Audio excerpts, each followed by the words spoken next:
Hello, hello, friends. Just wanted to start a little bit early before we get into the AMA, just to kind of get situated. I was kind of wondering if anyone would like to respond, but do you think we're going to have a bullish AMA or what? Is this going to be kind of the same old?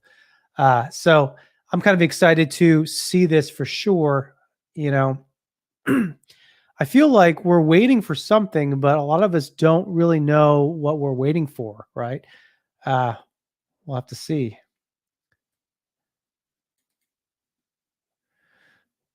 Hippo says, same old.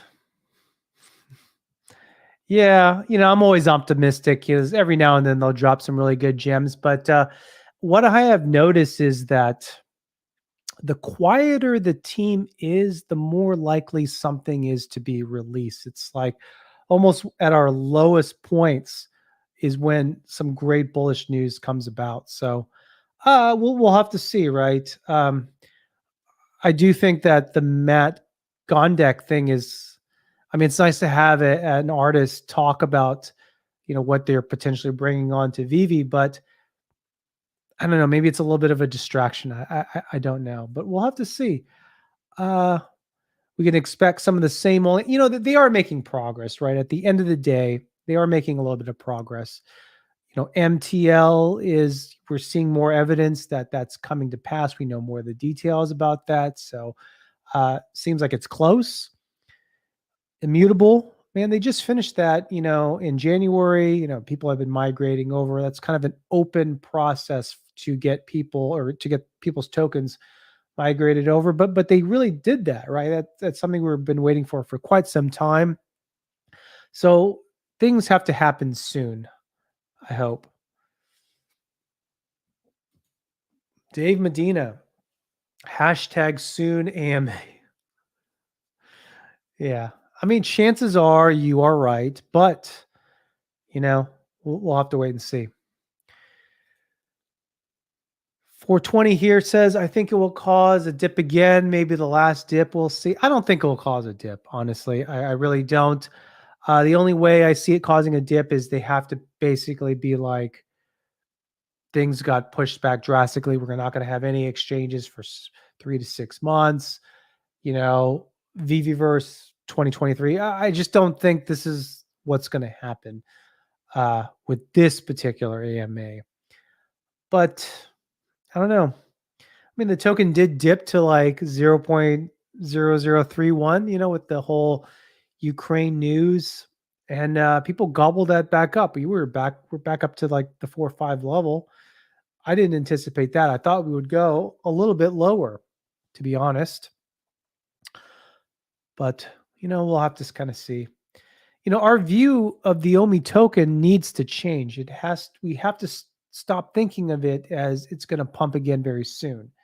Because it's very clear at this point, it's going to pump sooner or later. But we have to be happy with kind of modest gains throughout the course of a year, 2 years, 3 years. And we need to realize that even modest gains, even a 1x every year is still massive. Imagine doubling, or 2x, I guess it would be. But imagine doubling your money every year. And if Omi just produced this return, I would still be very, very happy with it. People say this all the time about, let me just refresh and make sure that the AMA hasn't started yet. Okay. But, a doubling of price every year is still a great return. And people always say, well, I could have put it into this, I could have put it into that. If you are capable of knowing when other tokens are pumping and can do that consistently, then you should probably do that. But I would say the vast majority of people can't do that. That's a very, very difficult skill. Bert, how's it going, man? You still going to Randy's little not dance party, but Randy's little party he's having in April in New Jersey? Red Ghost says there will be more dip because Russian government will crash ecomi of other countries more. I kind of get what you're saying. I do think that there's still a lot of uncertainty. And whenever there's uncertainty, there's fear. And whenever there's fear, there's potential for more things to happen. So somebody asked about the Veveverse. No one ever asked a status about that. Well, they did say, the last status update was possibly the middle of 2022. So that hasn't really happened yet. The middle of 2022 is still kind of far away. So I don't know. I just think even if you did ask that, I think that's not a bad question. I just think they'll just say that, still on for the middle of the year. So there's no catalyst for it to pump really. Yeah, and you're right. I was thinking even in the short term, let's say we get a couple exchanges at these current prices. Let's say we get two decent exchanges. I feel like with all the fear and uncertainty, that might not be enough to pop us up to over $0.01 because of all the fear, uncertainty, and doubt. So how's it going? Yes. What about the Veveverse? Yeah, I would like to know what that plan is. I guess someone can potentially ask that. We'll see. We'll have to see. I think we will get something. It's not going to be Ready Player One. It's going to be to me, very basic. I don't know if you guys saw, but I do have a bet with Randy Chavez, the real Randy Chavez. The real Randy Chavez believes that we're going to have a very robust Veveverse, and I believe it's going to be very, very basic. And he was actually very bullish about it when we were talking about it, but he wanted to bet me 10 million Omi. And I don't really like to make large bets like that because I'm pretty risk adverse when it comes to that. So I downgraded that bet to just a steak dinner. But yeah, we'll just have to see. Red Ghost says there'll be more dip in. Okay, I think we just talked about that. Bert, of course, bro. I already booked my flight weeks ago. How about you? Going to be able to make it out? I still don't know. I won't know till the last minute. I would like to bring my family along. So we'll have to see. We definitely have the means to go over there. It's just about the desire. With our little daughter, flying is difficult. We're also going to go to St. Louis, Missouri for a brief vacation as well. So that might be too many things, but I don't know. I do like the kind of music that Randy Chavez likes is the kind of music I like as well. So I know this band is going to be great. Oh, I think I think things are getting started. So let me kind of get that ready while we're talking a little bit. Rip the Cushion says that's a lot of Omi. Yes, it is. It's not something I want to risk really at all. Okay, let me share this screen here. Get that tab going. Share that. I need to pause this too. Let me just mute this audio.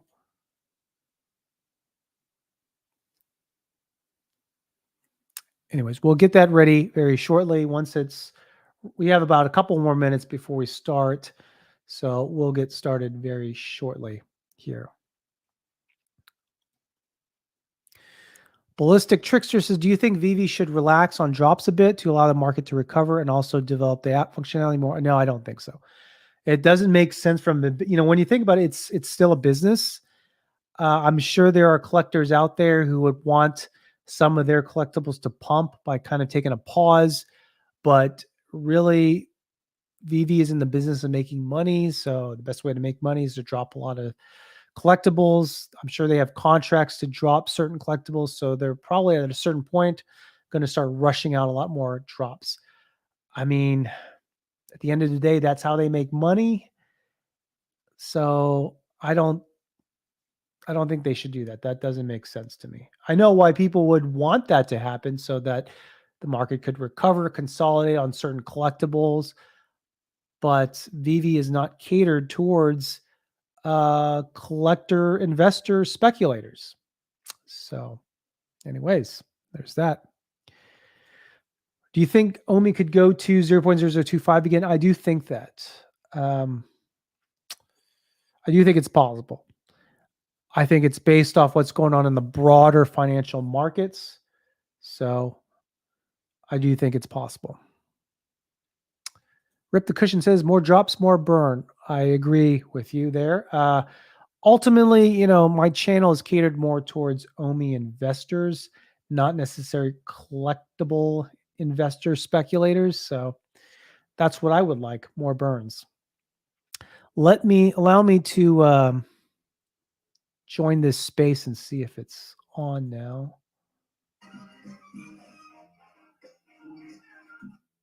Okay, Alex is still playing music, so we'll give it a few more minutes. We'll come in just a tad late. Rip the Cushion says, I got some cheeky bits down below, 0.003. Yeah, I am looking to make a bigger buy here pretty soon. So we'll have to see. I'm okay if I got it at current prices, 0.0045. A little bit lower would be better. But I'm more of at this point in the game where I don't have a whole lot of a large amount of capital to just dump on different things. I have to wait on my paychecks. I am okay with just DCing dollar cost averaging in there. So we got a few more minutes before we start. One thing I like about the reason why I like to do these streams is because sometimes you just want to talk to other people while the stream is going. And I think this provides that opportunity. I like to talk to different people while these streams are going down. Let's see here.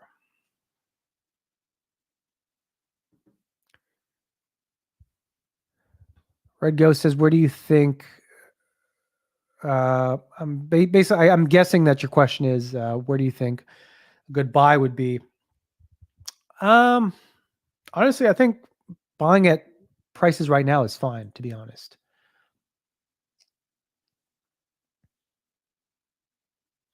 Maka says 36 watching, only 10 likes. Quick smash the like button. Yes, please. If you do want to support me in the channel, please give a like. Now let's double check. Go back over here to see if Alex is still playing music. Get started here shortly.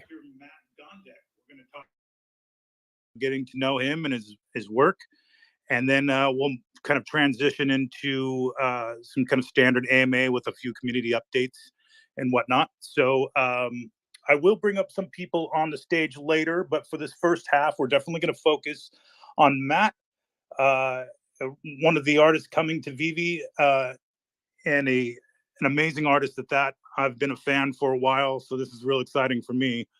Matt, are you with us? Yo, what's up? Hey, what's up, man? How are you? I'm amazing. I love that intro music you just played. I wish this was just like an old-timey radio station for the next hour, and you just maybe dropped like a quick tidbit about something. We just listen to another song. That'd be excellent. But I'm great. And hey, what's up to everyone listening? Happy to be here. Thanks. Right on, man. Time to join us. I know the community always loves to hear from our artists that have come on the platform. Hold on a second. I'm having a hard time with my AirPod, as it goes with AirPods. Can you hear me still? Did I lose everybody? I can still hear you, yeah. Sorry. Yeah, so we've done a few of these now, and I'm really excited to get this one going.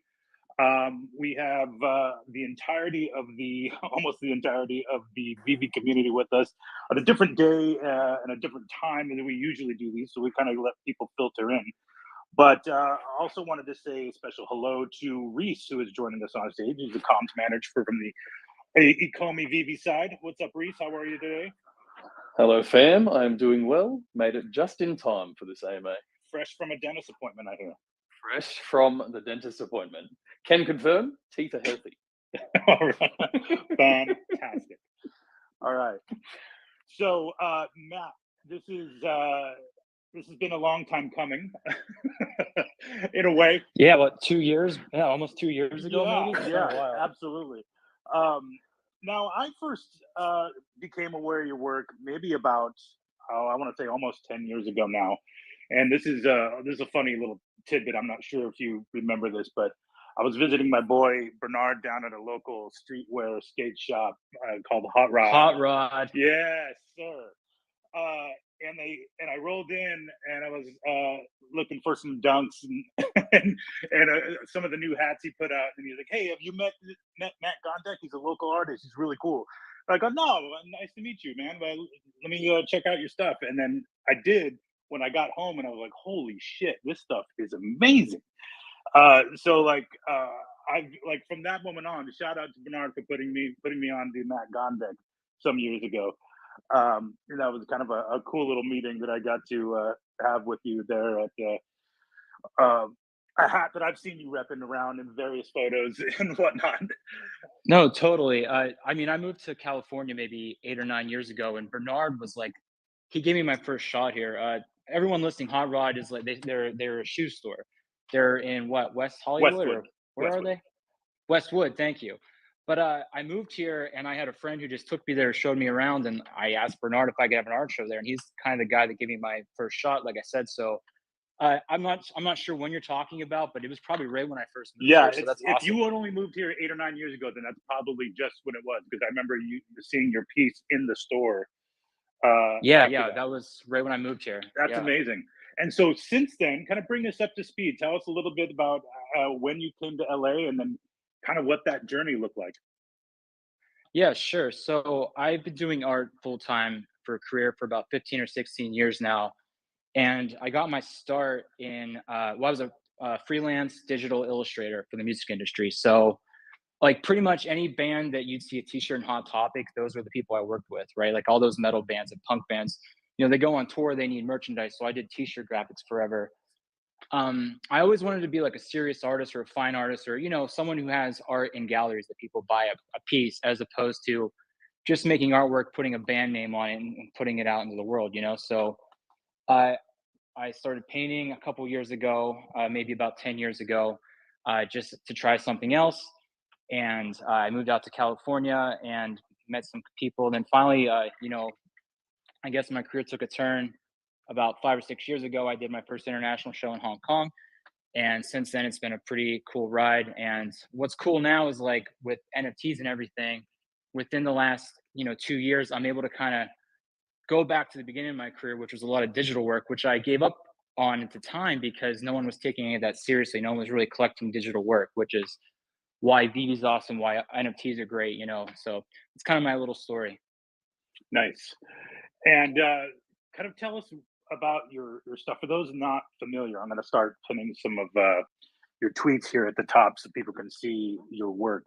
But tell us a little more about your style and how it developed and how the deconstructive pop artist Matt Gondek came to be. Yeah, what I do now, I mean, I've been drawing since I was a baby, and I would draw cartoons, and I got into really heavy into comic books in my teenage years, early 20s. So I was drawing a lot of just Spider-Man, Wolverine, like a lot of stuff that teenagers draw. Well, back then they did, and I was just have always been doing this. I did the freelance illustration, like I said, for a couple years. Was me just coming up like a lot of like monsters and stuff, stuff like that age range usually draws, and when I started painting, I didn't want to keep drawing monsters or anything because I kind of associated that with my digital work. I'm going to try something else. And like I said, I've always been drawing these characters forever, so I knew I definitely wanted to use them. And I always like things exploding and breaking apart, which is kind of what I'm known for now. So just to try painting, I picked Mickey Mouse. I had a drawing of Mickey Mouse with his head blowing up, and I tried it painting that, and I kept doing that until I had like 10 of those. Had an art show. But yeah, the thing I'm known for, it's called Deconstructed Pop Art. You can just go on my Instagram at Gondek Draws, check it out. But that's kind of how it all started. Yeah, just been exploring that world for the last maybe 10 years, and has a lot to do with how I grew up. Like, I was really into punk rock, so a lot of those elements, like the whole anti-conformity, battling the higher powers, all that stuff is in the work. Yeah, I guess that's my spiel. We have a lot of punk rock artists that seem to find Good. us. On No, to Veve. be honest, yeah. I honestly, maybe I'm just in my own narrow little bubble, but like, I feel like there's not too many. So that's cool that there's other ones, and like, I kind of just how I grew up. So kind of like how I apply all my work is applied to like how I grew up in that kind of ethos. So that's awesome. Yeah, I agree there. I agree. Sorry, Alex, go for it, man. No, I was going to say, yeah. I mean,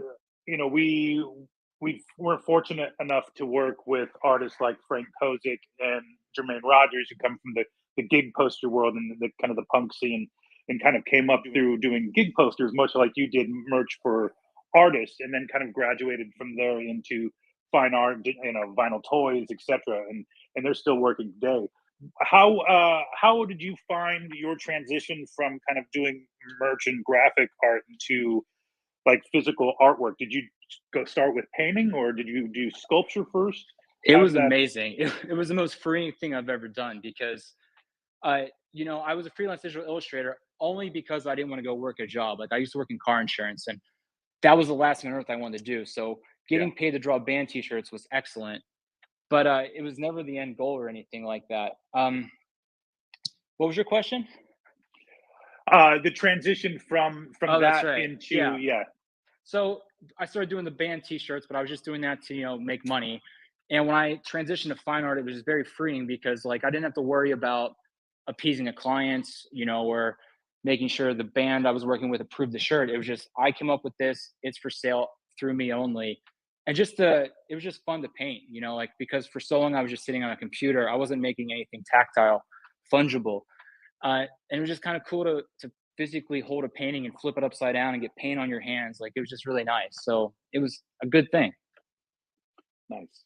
What was your what would you say your first sculpture was? The first one that I'm really proud of we did is made out of vinyl. It's called Deconstructed Mouse.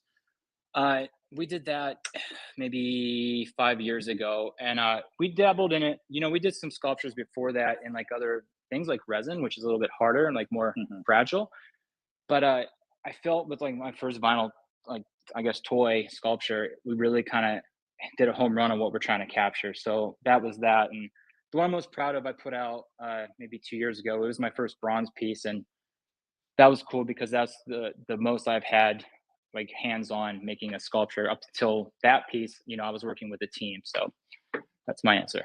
Nice. What was the what bronze piece was that? Was that the So I don't know the name of it. Sorry. Go ahead. No, I think I know which one you're talking about, but can you tell us which one it was? yeah, so I can never say what character they're based on, but it was the punk rock duck. It was the Anger Issues, the one with the spiked baseball bat, the leather jacket, and all that stuff. Okay, so that's actually a good question, and that, because I was wondering how you kind of navigated those waters, so to speak. Yeah, no, it's a great question. I get asked it a lot. Yeah. When I first started painting and like making t-shirts and stuff, I was just flying blind on ignorance. I had no idea that you couldn't do that stuff. But obviously now that I've been doing it for so long, I'm well versed in how to do it. A lot of the times, for example, fine art, a piece of art that exists on a canvas hanging on a wall in a gallery, that's a one of one, that's a piece of art. You really can't copyright those things because it's artistic expression. You start to have troubles whenever you start mass producing something. So, let's say you make an action figure that kind of looks like Mickey Mouse, right? You can't really do that. There's a thing called the Caricature Law, which, on papers, you have to change things 30%, but how do you measure that? It's a gray area. But, a lot of people like me, we buy licenses to the, like, for example, you guys work with, like Marvel and Disney and all that stuff. There's a license that is purchased. And that's kind of how you all work together and make sure no one gets in trouble. But that's kind of the background and all that. Cool. And you say you've purchased licenses in the past to do like collaborations in conjunction with those companies? Yeah. And okay. To be quite honest, I have some difficulties only because I blow up the head. You see a skull, and some companies view that as like, oh, they're dead, and we don't want our characters to look like. So there are times, I can't acquire something I want because of those reasons. Got it. But for the most part, I think, your fans know you for that style, and I think others, fans of like pop art in general, eat that stuff up because it is a totally new take on those, otherwise classic characters, even though that IP and some of those brands are a little more guarded with interpretations of their work if they have a say so. No, absolutely. Pop art's a super easy entry point for people to start acquiring and appreciating art because it's based off something they already know. I'm not stupid. I knew that going in. I knew that by using these popular culture references, it was going to help me. But what point does that become a crush in your career? But it is nice. I do reap the benefits of using pop culture stuff in my work. Awesome. So tell me how you then transitioned outside of that realm, given that that's kind of primarily what you're known for. What do you mean? In what regards? Like doing other forms that are not based on pop culture. Oh, got you. characters or- Yeah, it's just honestly as an artist wanting to expand and try new things. Yeah. I love what I do, but I've been doing it for so long. This is a great transition to the project you and I are working on together, because it's not just a blowing up Bart Simpson or something. It's an original concept I came up with for specific reasons tailored to my life. And I was having a lot of difficulty trying to figure out how to make it in the physical world. And whenever we started talking, I figured this is an excellent opportunity for this idea. We can get into it if you want, or we can wait, or whatever you want. Yeah, we can get into it now if you want. Let's talk about your for those in the audience. Matt does have an upcoming drop on Veve. We're going to talk about that now, and I think we'll let you just go into the story about the weapons rack, and I'll go ahead and tweet out an image so we can pin it to the top here. Oh, amazing! People are finally going to see it. Yeah, yeah. The piece is called Weapons Rack. Basically, I'm not picking political sides or anything. It's just observation of my life. 2 years ago, when COVID really first started, I live in downtown Los Angeles, and it got really hairy down here. A lot of the businesses moved away. You started seeing a lot more crime in the area. You had people just like they would stage protests in grocery stores because they'd all walk in without a mask on. And it was just kind of hectic down here. And I think for the first time in a while, downtown Los Angeles has been like growing every year and getting better and more beautiful. And this was the first time it kind of staggered, and it was just kind of scary. And then immediately after that, Black Lives Matter happened and everything that came with that. And you had all this police brutality, and you had these people getting attacked, and you had people organizing in the streets, and then sometimes bad things would happen there because somebody would attack somebody. There was a huge riot on Fairfax Avenue here in California, and a lot of stores got destroyed, one of my friends included. The point is, all of this stuff starts to make you think about safety, self-defense, offense. And I don't own a gun, and I never wanted to, and it's just not for me, whatever. So I started thinking of other ways to protect yourself, and this idea popped in my head. It's called a weapons rack, and it's basically a rack of weapons that are inside the home, but it's all readily available things, like, for example, a baseball bat, a giant wrench, a tire iron, things that the normal person would have, and it would just be readily available in the home for defense, for anything you needed. And then I was like, well, that's kind of cool, but what if it was just like really shiny and pretty looking? So it was functional. It was functional and just easy on the eyes, which is where the idea came from for the weapons rack. I sketched a lot of these different weapon racks, like switching out things. But what everyone's hopefully now seeing on Twitter is the final idea we all landed on. I passed this to you guys, and we've been working on this for a while now, fleshing this idea out. Yeah, and it's super amazing stuff. Like, just so everybody's aware, there's going to be 4 colorways in blind box format of this weapons rack, and it's going to make some showrooms really, really pop. So we're really looking forward to it. And this is just the first of a few drops I think we have planned over the coming months and years, hopefully, with Matt. And it's not only looks really cool, it's also a great statement piece, and to hear the story behind it is pretty intense. I live in Los Angeles as well, so I can attest to some of those trying times when some of the protests were happening, and some of the quote unquote riots or bad actors that were kind of destroying stores during the time. So the idea of self-defense without guns is something that I think a lot of people had in their minds at that time. But very cool. So we have that pinned to the top there, everybody. If you want to take a look, that is dropping this Saturday at 8 a.m. Pacific in blind box format. So we got some other good stuff coming this week. Obviously, we'll put the blog article out soon, and we'll have some other goodies to promote the drop on Saturday. You know, I'm not Looks playing awesome. favorites, but the ultra rare colorway is gold and black, which is Pittsburgh, which is where I'm from. So shout out to that. Nice. All right. I'm pretty That stoked makes about sense. that. Okay. Perfect. Yeah, that's why I fought for that one. But yeah. Now, did you have an idea about what colors you wanted these to appear in coming in? I know I was kind of loosely involved in the process and just maybe like finalizing the approvals, but what was the process like for you in putting this together and getting the different colorways and working with the team, etc.?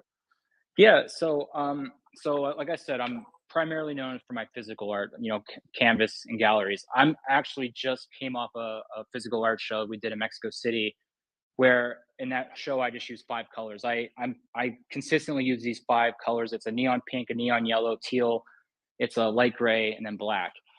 So originally I walk into this, I'm like, oh, you know, I want these weapon racks to be neon pink, neon teal, neon yellow. And we did have some tests like that. And I'm looking at it, I'm like, you know, I feel like these would be better if they looked a little bit more, I don't know, elegant or refined. I'm like, you know, I feel like shiny, more shiny metallic colors would be great. Maybe like a gold or a silver, you know. So no easy answer there. Like the colors we came up with are a combination of my early ideas of incorporating neon and the second idea of incorporating the shiny metallic. So there's like a marriage between the two. I hope everyone likes them. I think they're really gorgeous. Yeah, I think they're amazing. If you don't mind, I think maybe we'll get into some questions, but from the audience, I did have some kind of tweeted in, and then I have Skeet up here is going to help filter me some questions from the audience. Maybe we'll bring in somebody up on stage to ask a question or two, if that's cool. Yeah, absolutely. Awesome. And then just to kind of touch on it, I know we've gotten this question on Twitter a few times because, as you know, as you may have been able to tell, our community is very passionate.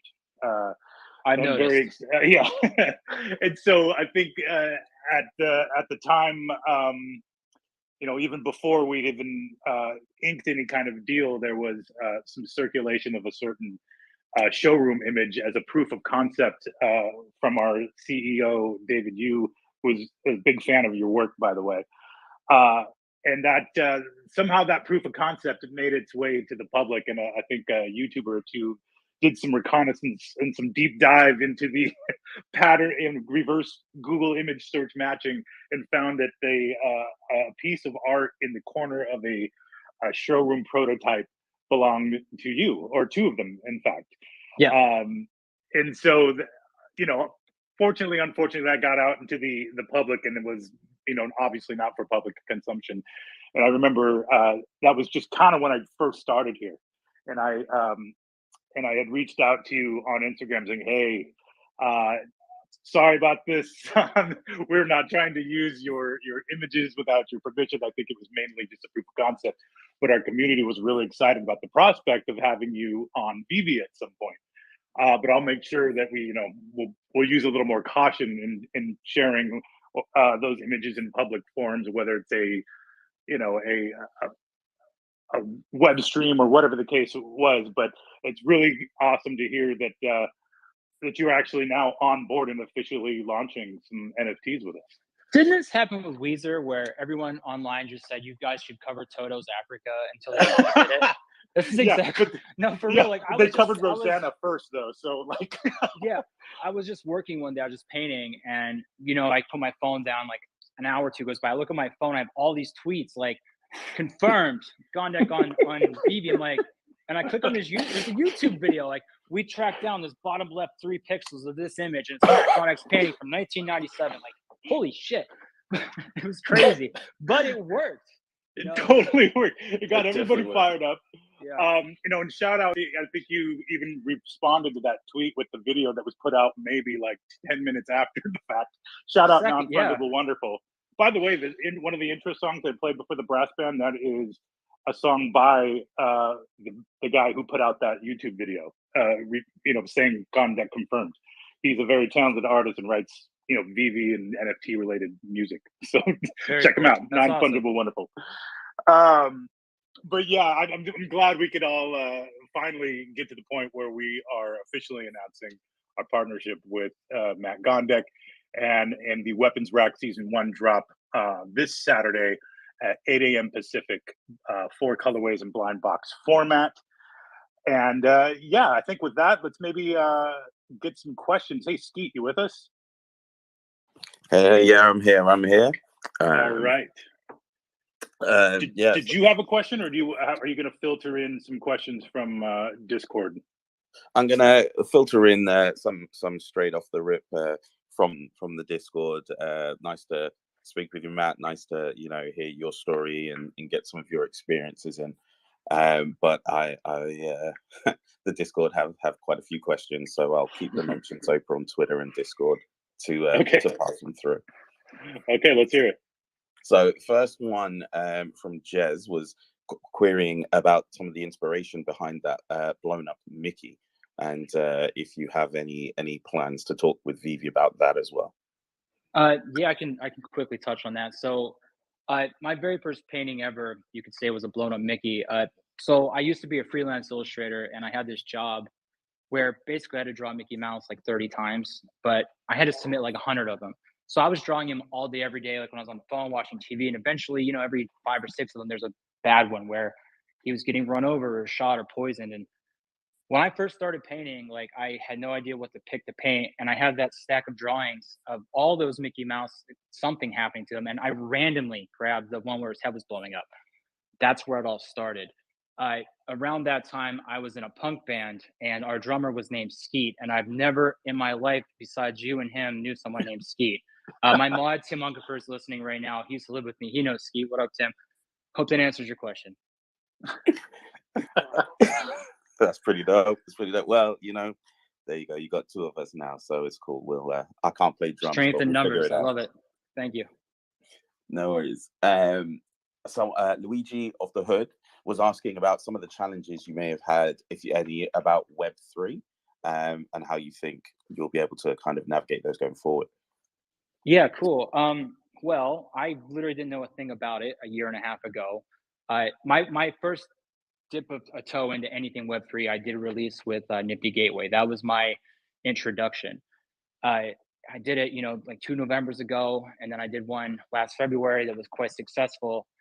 At the time, I was just excited that people were buying a new form of my work. That's all I was like excited about, because I didn't understand anything.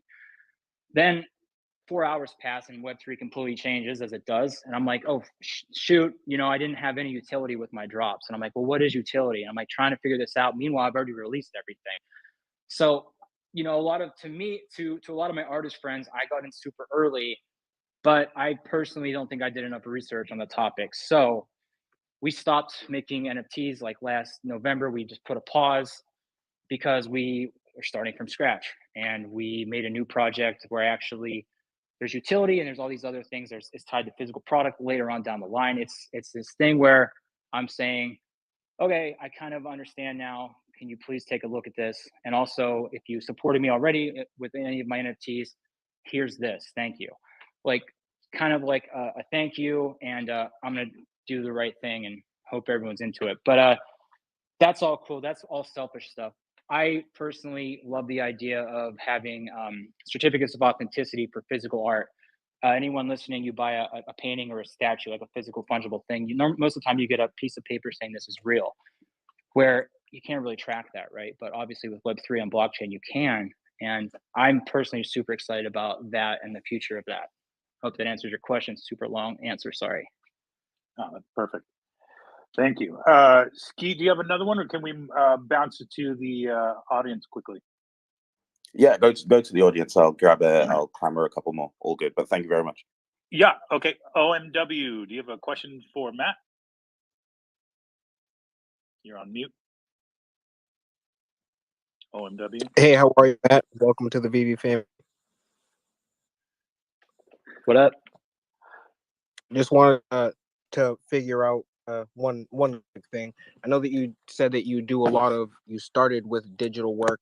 I know 90% of your work does start as digital, but you do love that textural feel of painting on texture. Do you think that you'll be making more NFTs in the future and leaning off of the physical work, or what do you think that balance is going to end up being in the future? Okay, so I just touched on this a second ago. We are working on a new NFT project. It's a PFP project where I get to scratch my personal itch of making digital work. But because my background is physical work, I've been a physical artist for the last 15 years. I don't ever want to just turn my back on my life, my practice, or the people who follow me and appreciate what I do. I don't want to turn my back on any of that. So part of the time spent recently trying to reconfigure was like, how do I stay true to who I am? Because I am interested in the future in Web3, but I also don't want to give up painting. So I don't want to give away too much because today is about Veve, and I'm talking about some speculative stuff later. But the project I'm working on marries the digital and the physical in the most official, like true form of how I can do it, which I hope people will give me a shot and check it out. And I'm just happy because I can continue doing everything I love instead of just focusing on one or the other. Matt, if you would, maybe can you talk about where people can find out about your projects outside of Veve, maybe your Discord or something like that? Yeah, totally. Yeah, my Discord is probably the best place to learn about all this stuff. It's just Discord, just Matt Gondek, MATT GONDEK. Then I'm on Twitter, Matt Gondek. Instagram is Gondek Draws. Those are usually the main places, but I recommend Discord just because, again, shout out to Tim. I don't know if Brian's in here, Andy, Audrey, my team. We're in there like all day, just making sure everyone's getting taken care of. Awesome. Right on. All right. We'll move on to Edwin. Edwin, do you have a question for Matt? I just wanted to say, Matt, like I checked out your work. It's amazing. I actually have a question to either Alex or Reese. Well, can we stay up here then? Let's hold on until after we wrap up with Matt, and I'll bring you up, okay? All right, Thanks. Cool. Skeet, let's go back to you for the Discord and Twitter. Okay. So I'm not sure how familiar you are with some of the platform there, Matt, but I've got one from Matthew Lambie who's saying, if your home was surrounded by serial killers, labbits, myrmecornos, which weapon from your rack would you choose and which color? I know a few of those things are. I'm always going to go with the spiked baseball bat. It's my favorite thing on earth, so it's always going to be that one. There's a standalone piece, a physical piece that is the spiked baseball bat as well, isn't there? Yeah, I always do a couple of physical spiked baseball bats for all my, art exhibits. I like that to be the first thing people see when they walk in. It kind of is a metaphor for my whole punk rock destruction kind of vibe. So yeah. Awesome. Right on. And there's quite a clamor for some of your work. So Christmas has basically asked if this is kind of a standalone piece, or will we be likely? I know there's only so much that you can probably say. There is quite a clamor for like your 2D and 3D pieces, like your Homer, Mickey, which we've mentioned, anime, etc., etc. So if there's only so much you can say, just know that there is quite a clamor for more of your pieces to come. And if there is anything you are able to say on that, then fire away. I'm 100% not allowed to talk about that. Everyone who did the research prior to this drop and posted the videos of certain pieces, we heard you and we didn't forget about you guys, but I can't talk about it. That's understandable. Cheers. Shoot your shot, though. That was a nice try. Yeah, Definitely would. All right. You got a few more, or we're good? We're good so far. I have one or two more from Discord if you got some time. Oh, okay. Thanks. Go ahead. No problem. So we have someone named, I want to make sure I get this name correctly. Well, in the meantime, I'll get back to the name. They would like to know, when we go over to Immutable X, it's one MTL X. If we go over to Immutable X, once that migration is complete, will you be considering allowing your NFTs on Veve off of the Veve platform? Good question. We're to be honest with you, we're still talking about that. There's still a couple of days before the drop. We're still trying to figure everything out, nail up the last pieces. So I can't answer yes or no to that. I don't have an answer yet. No worries. Thanks, bud. Okay, was that it? W? Any more? Yeah, that's pretty much the heap of it. Okay, great. Looks like some of the questions I had have already basically been answered. Different formats. How has your views of NFTs changed over the past year or so? Is that for me? Yes. Yeah, I just looked at it as another way to put artwork out into the world. Like I'm looking at selfishly from an artist, you know, I am an artist. Oh, cool. Here's a way that I can put out work that more people are going to see my stuff. How my views have changed is I hate just saying that the garbage umbrella term, utility. I understand how you can use an NFT to do so much more. It can be like a key basically to these other experiences and other things. And it's part of like a club, you know, I think that's really cool. And I couldn't really ever do that with anything else I've ever done. So that's really my favorite thing and most interesting thing. Awesome. Just Well, just on, yeah, go ahead, on that please. note, yeah, I'm just looking at through your Instagram profile as well, Matt, and seeing quite a lot of murals and walls that you've painted. Were you kind of doing that sort of work before the digital creation, like in your early career, or has that come No. post? Yeah, it was straight digital the first, 5, 6, 7 years. I'll be honest with you. I always, since like a kid, I like comic books and I like street art and murals and stuff. And I was always just like so impressed by the people that can go do that, like Greg Mike, who's listening. That, to be quite honest, when I started painting canvases, I was like, well, I always wanted to paint a mural. I'm going to go figure out how to do that. So it all came at the same time. And it's great because like it's a good reason to travel. It's a good reason to be outside with your friends. Like I'm almost 40 and like it's not quite often I call up a bunch of friends and say, let's go play hacky sack in the park, but let's go paint a mural. It's a reason for us all to get together and have fun. For sure. And I mean, as you just said, it's a great way to put your work out into the world as well. On that note, do you have a favorite mural? Is there a particular piece that you've done that stands out? Yeah. I have a mural called Deconstructed Homer. And that was the reason why it's my favorite is that it's my first mural. It was on the side of my garage in Pittsburgh. It's like 5 feet tall, and somehow it took me 3 days to do with a tiny little brush, like the wrong way to do a mural. But it was like I'm like, yeah, I'm outside painting. This is exactly what I wanted. I felt so good about it. So like when I see photos of that, it just brings back this like really electric, great feeling I had at the time. So that's why it's my favorite. Nice. Oh, that's awesome. And how did you learn how to then scale those pieces, larger, like with different techniques? Do you have like a close community of projector? Okay, all right. Yeah, quick, easy way for an artist to scale their work. When I was starting out, I didn't know anything about any technique skill, so I used projector and I got started to kind of trace everything on the wall. There's all these other tricks. There's a thing called the grid method where you basically just draw a bunch of squiggles all over the wall, and then you can use this app to kind of line up your sketch to the squiggles. A lot of artists use that. Obviously, you can sketch it, but the problem with that is because it's so big and you're so close to the wall, you have to go up a ladder, do a little bit, get off the ladder, go back 20 feet. It's quite tedious. Projector's the answer. Shout out to Bamboo from Pittsburgh. I see you listening. Nice. All right. Looks like we have another person from the audience with a question. Hello, Claire. Hello. Yeah, no, just to say that obviously I was one of the people when we first thought we'd worked out you were coming to Veve, and then we found out that you're now here. So yeah, the herd is over. Yeah, thank you for bearing with us as the community, because we do get a bit bloodthirsty, so we haven't scared you off, so that's a good thing. I'm still here. But I mean, my journey with Veve is obviously when you see the IPs, you understand who Batman is, you understand what Superman is. But I've discovered this newfound love for art and artists.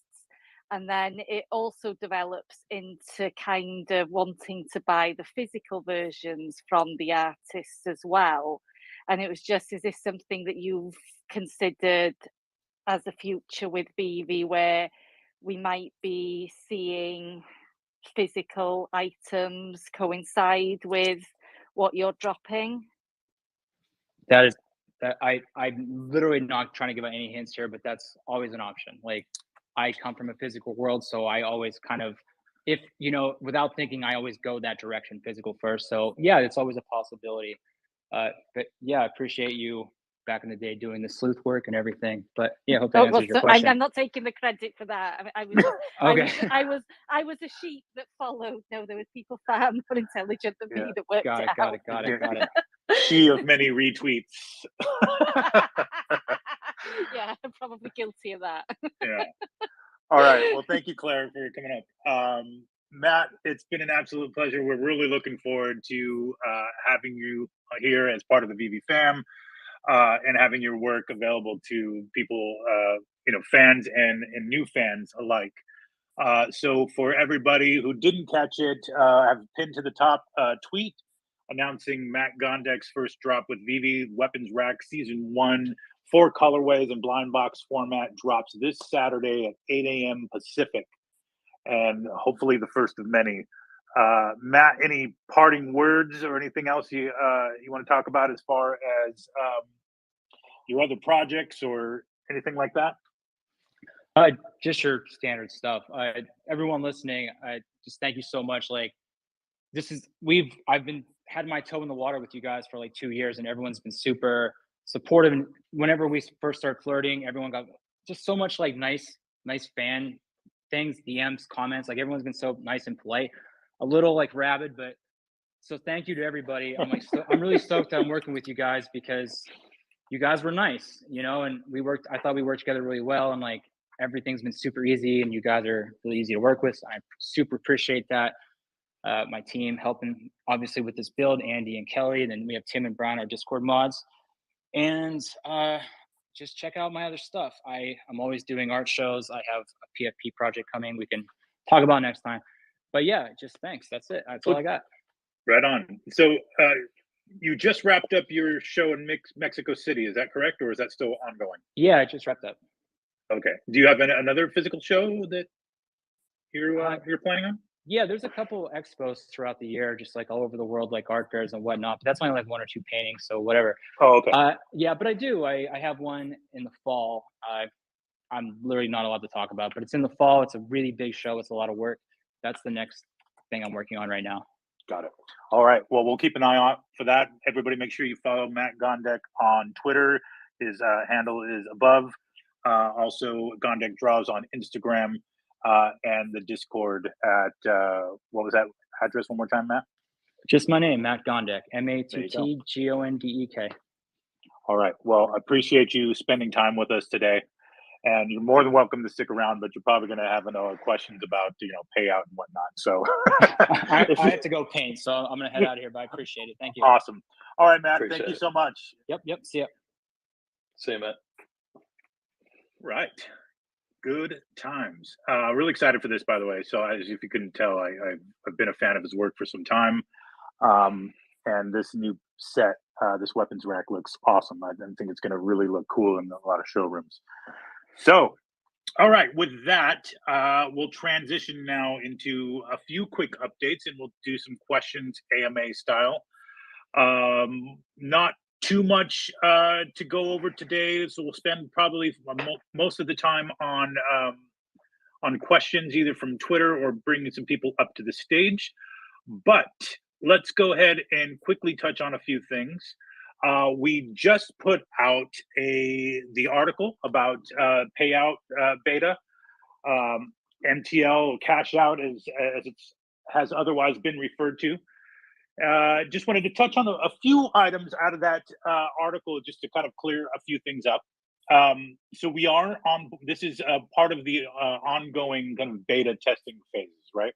So after we finally got that in, through development, we are now working with our MTL provider, which is called BlueSnap, to do the KYC and then to initiate the payout.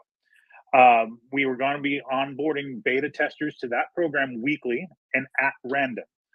So, while the initial testers were either people that were closer to the development of the platform as a whole, like some of the original OGs, or people with a few with like higher gem counts, for instance, so that we could test larger amounts versus smaller amounts. Now we're going to start opening the beta testing up to several people per week at random, and you will be notified via email to the email that is registered with your Veve account, so that we can start to have a better idea of like what types of transactions and what types of KYC that we are going to look for, so that we can properly scale the effort with BlueSnap to accommodate all 2.1 million users and counting. That pretty much is that, and I'm sure we'll have some other questions, but did you want to add anything to that, Reese, on that front? For now, really only to keep in mind that they will be small groups to start. So we're not going to randomly let in 500,000 users next week. Right. So you don't need to kind of constantly be checking your wallets every day to see if the payout button has been activated. As Alex said, we will send out emails to make you aware of it as well. Right. And we'll announce it on socials too. Yes, exactly. And sorry, good. That's a good point of clarification. So for the beta phase, there will be very small groups brought on to help us test and load test and KYC test. And then as we actually go live, that will also be phased out, but much larger groups when it is actually quote unquote live to the general public, so that we don't overwhelm not only BlueSnap, but the market as a whole. Yeah, for sure. And look, I think it's probably just pertinent to mention, there is obviously a bit of a process to this. From when you begin your KYC application, you should expect to hear from BlueSnap sort of within 5 business days. By the time that's approved and you process a payment, because of the SWIFT system, it can take another 2 weeks to arrive. So the testing rollout, especially as we start to add more people, there is that lead time there, from KYC to actually receiving the payment, and we need to run through that whole process before we can really overload the system there. So just be aware of that. I'd love to say everyone will have access next week, but it's just not practical for that to happen just yet. All right. Moving on to the next item, web platform. Currently in staging. Reese and I can attest that this does exist, and it is currently in a staging environment. We got a demo of it yesterday, and it is looking good. So essentially what the web platform is, for everybody who's not aware, is that it is the essentially the web-facing interface of the current version of the app. So instead of scrolling through the app on your phone, you will be able to use a very similar experience on the web. So looking through, all of the collections, upcoming drops, marketplace, showrooms, etc. And there'll also be a couple other specific bells and whistles for the web in terms of how you purchase or how you access your wallet, both Gem and Omi, and I believe, what was the other thing, Reese? The might not be what you're thinking of, but there was a Vault Valuation. That's it. Yes. Yep. So I think that will be rolled out in the app over the next couple of weeks as well. Yes. And for everybody who's wondering, the Vault Valuation is essentially just kind of a running, we'll say, appraisal of all of the collectibles in your collection based on current floor prices. Yeah. I think eventually the plan would be to try and maybe take an average of the previous 10 sales of that collectible to kind of make it a bit more accurate. But to start, it will just be that floor price. Cool. All right. Next up, the new drop queue. Lots of questions on this, and we hear you, and we are diligently working on getting this to a point where we can test it in a live environment.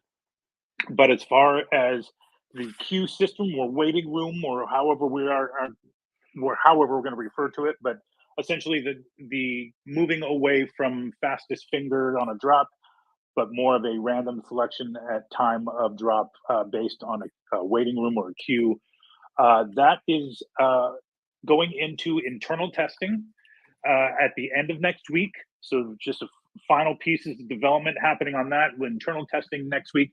And then we'll communicate on how we're going to roll that out. As mentioned, I think in prior AMA, that there will be, it won't launch entirely, and it won't replace the current drop system entirely.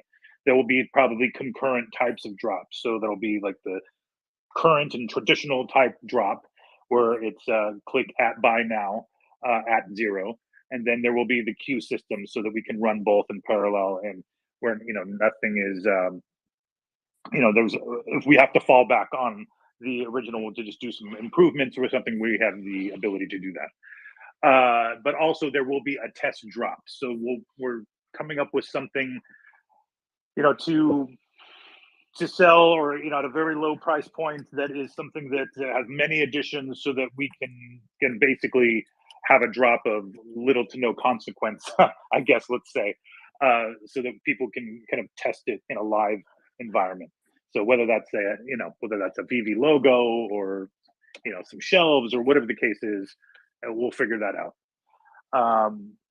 But yeah, so that's the latest on that.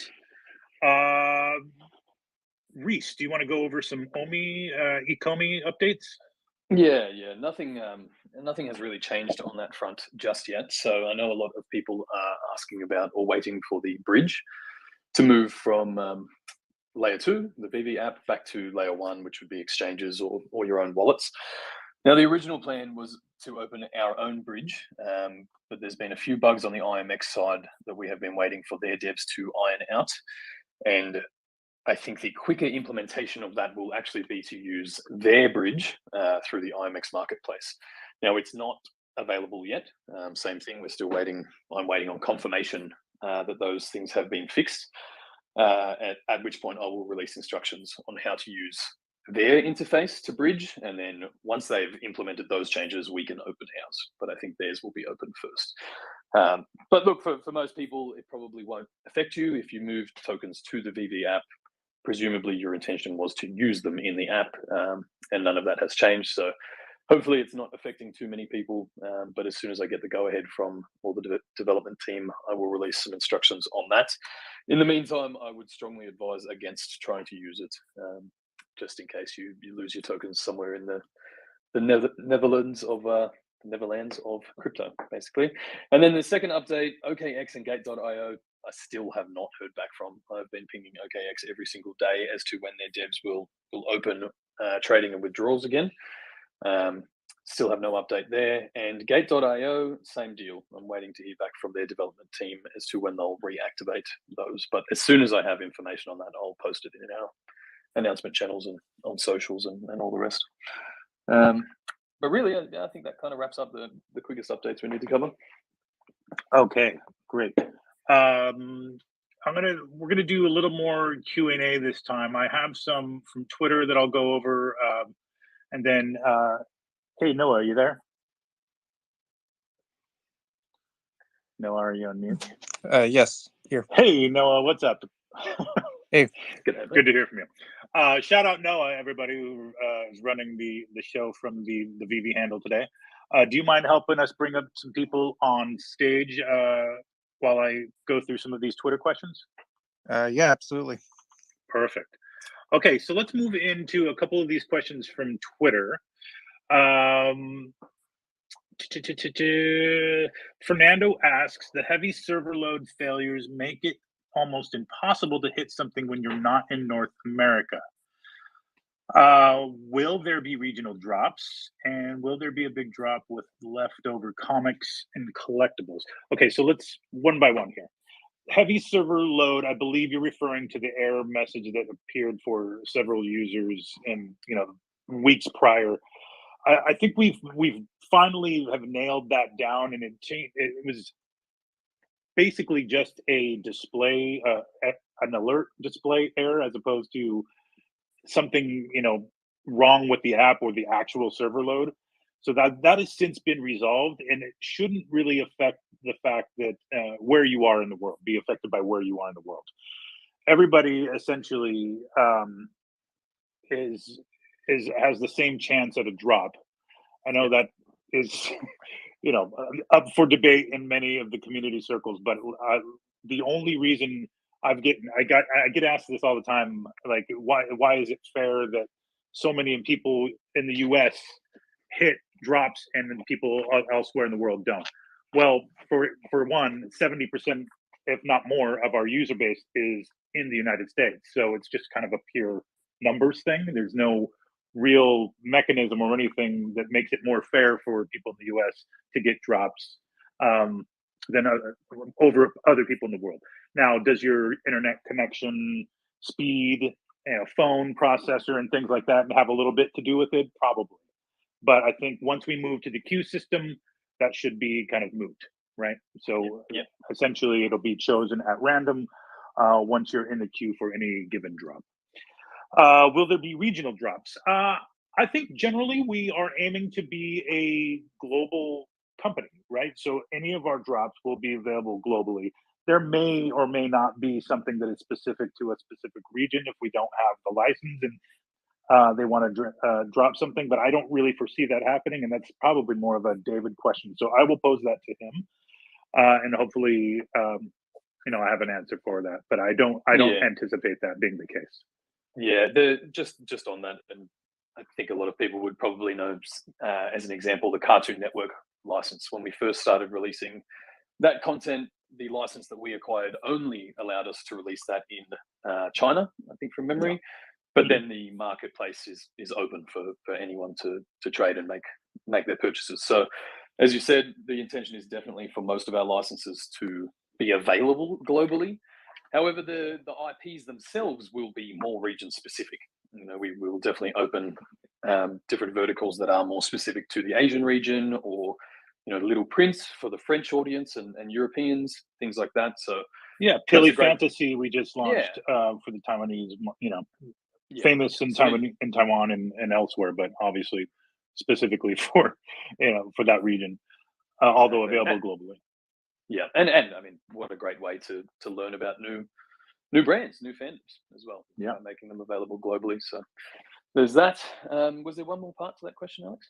Yes. Will there be a big drop with leftover collectibles and comics? And I'm not sure I understand this. I assume you mean. Oh, actually, I don't. I don't know what you say.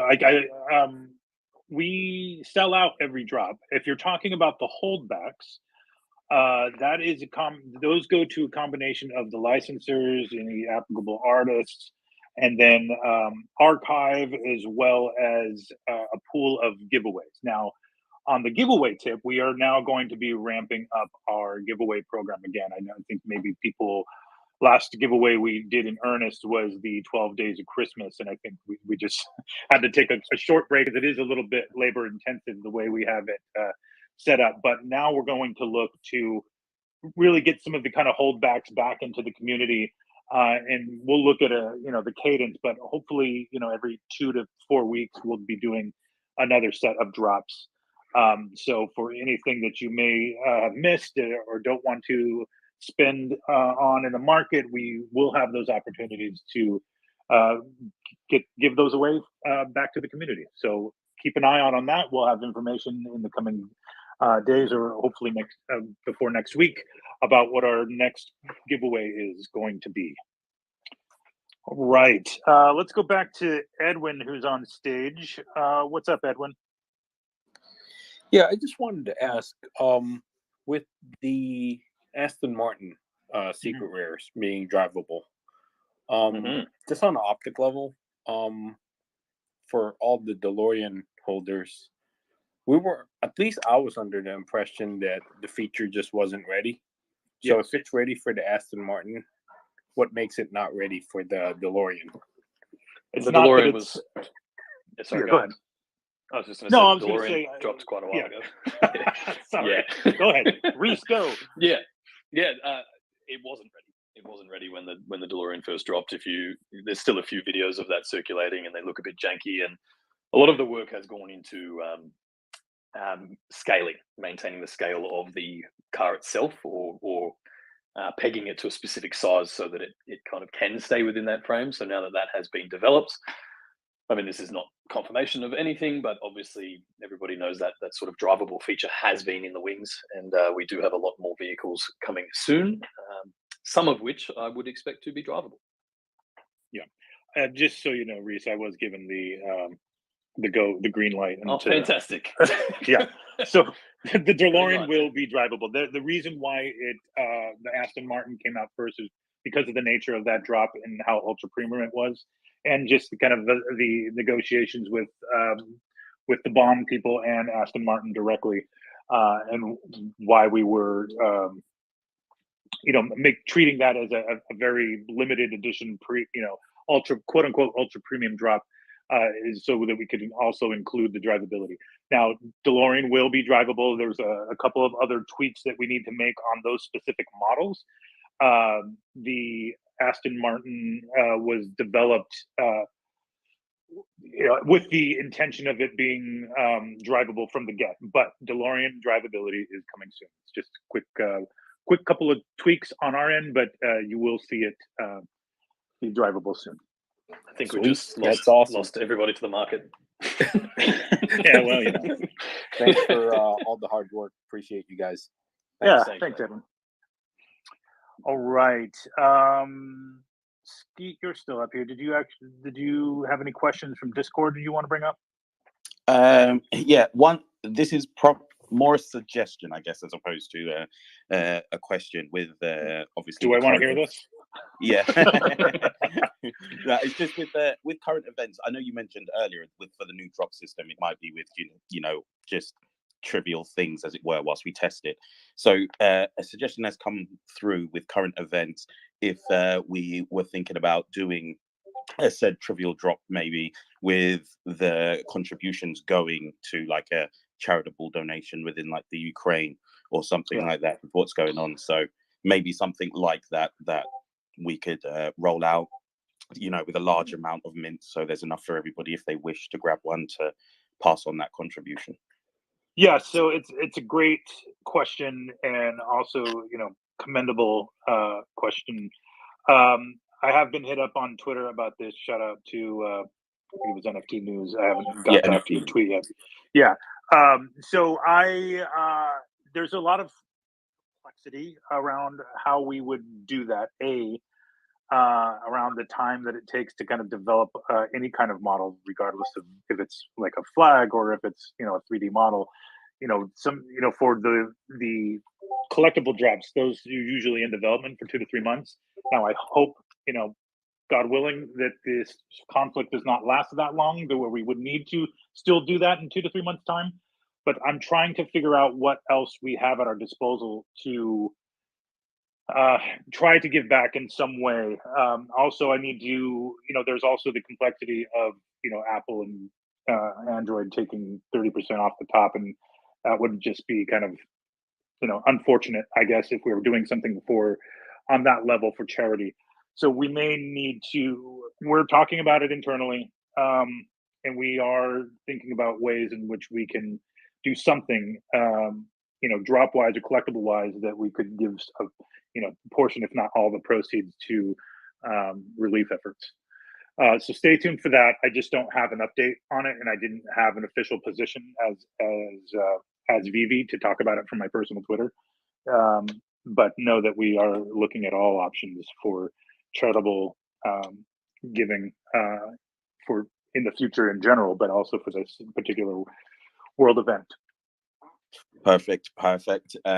You covered off a few. There was obviously a lot of clamor for the DeLorean, so I know a lot of people will be happy about that information. Yes. And another one is because more recently, obviously, we had a bit of a madness go on with the auction. So some people are asking about, is there going to be a feature whereby it kind of stops runaway bids, like if you don't have the funds to make a bid, and it was pressed, I think, in an article a while back, that it was going to take some of your funds to place a bid. So we've had a few going back to that.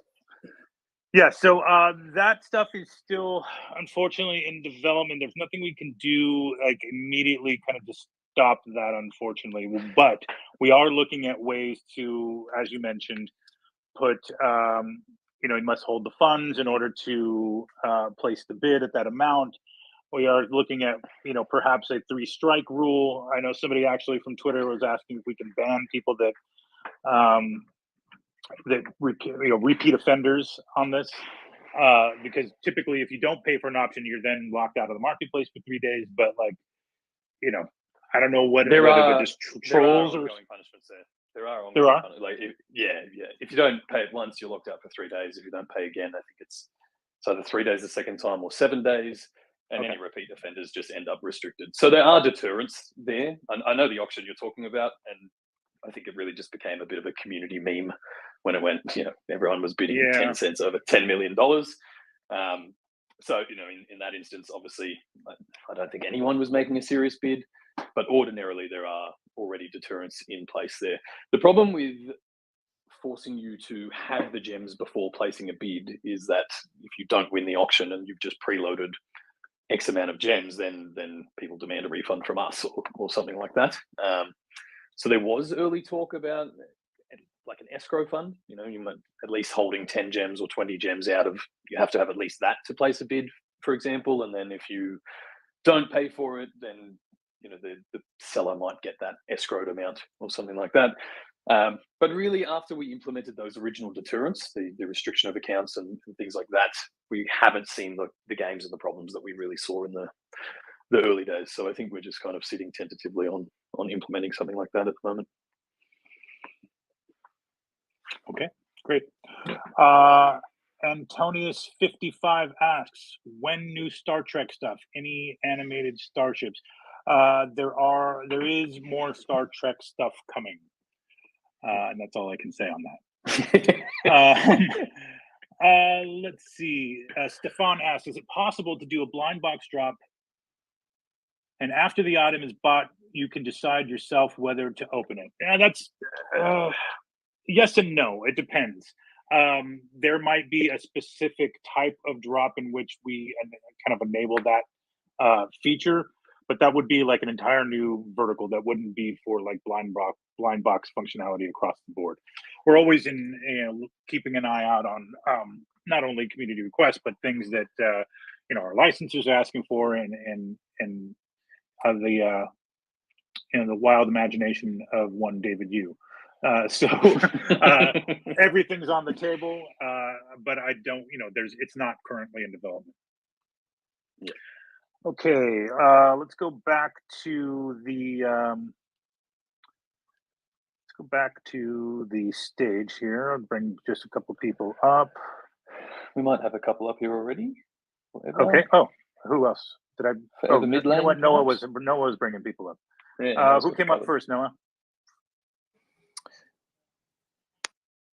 I think it was Forever mid lane. Great. Yeah. Hey, Forever. How are you? Hey guys, good evening. First of all, I really want to thank you for giving me the mic and finally ask something here in this space. I just have two simple questions, and it's just that I'm really curious about the comics involved, because if I remember good, I think that you guys say something that you were in the last steps in the AMA of January. So I was really curious about it. And my other question was about the sniping queue that was going to be implemented when you were in the market, hitting on the listing, and yeah, there was going to appear a message that the item was already selected. Okay, Yeah. so let me quickly. The first question was about comics and showroom. Is that what you're asking? Yeah, exactly. Okay, and then the second question was about item reservation in the market, like post drop, sniping, Yeah. etc. Okay, great. Comics and showroom. Yes, it is getting closer. We are, I hate to give timelines, but mere weeks away from this finally coming to fruition. There's a few tweaks that need to be made from technical standpoint in terms of the amount of load that it puts on the showroom. As some of you know, that some of the heavier collectibles tend to slow down your showroom, if not crash. We're always working on those types of things. And we appreciate any reporting you can give us on that when it happens to you and the specific collectible that crashed your showroom. So please file a support ticket or hit somebody up on the Discord, channel, get help or something like that. And we log all of those. But the comics in the showroom are contingent on that because it is a different type of collectible. We've had to kind of refactor how those covers appear in that environment because they weren't originally meant for that environment. So just to make sure everything's optimized and running smoothly, we can start to kind of roll that out.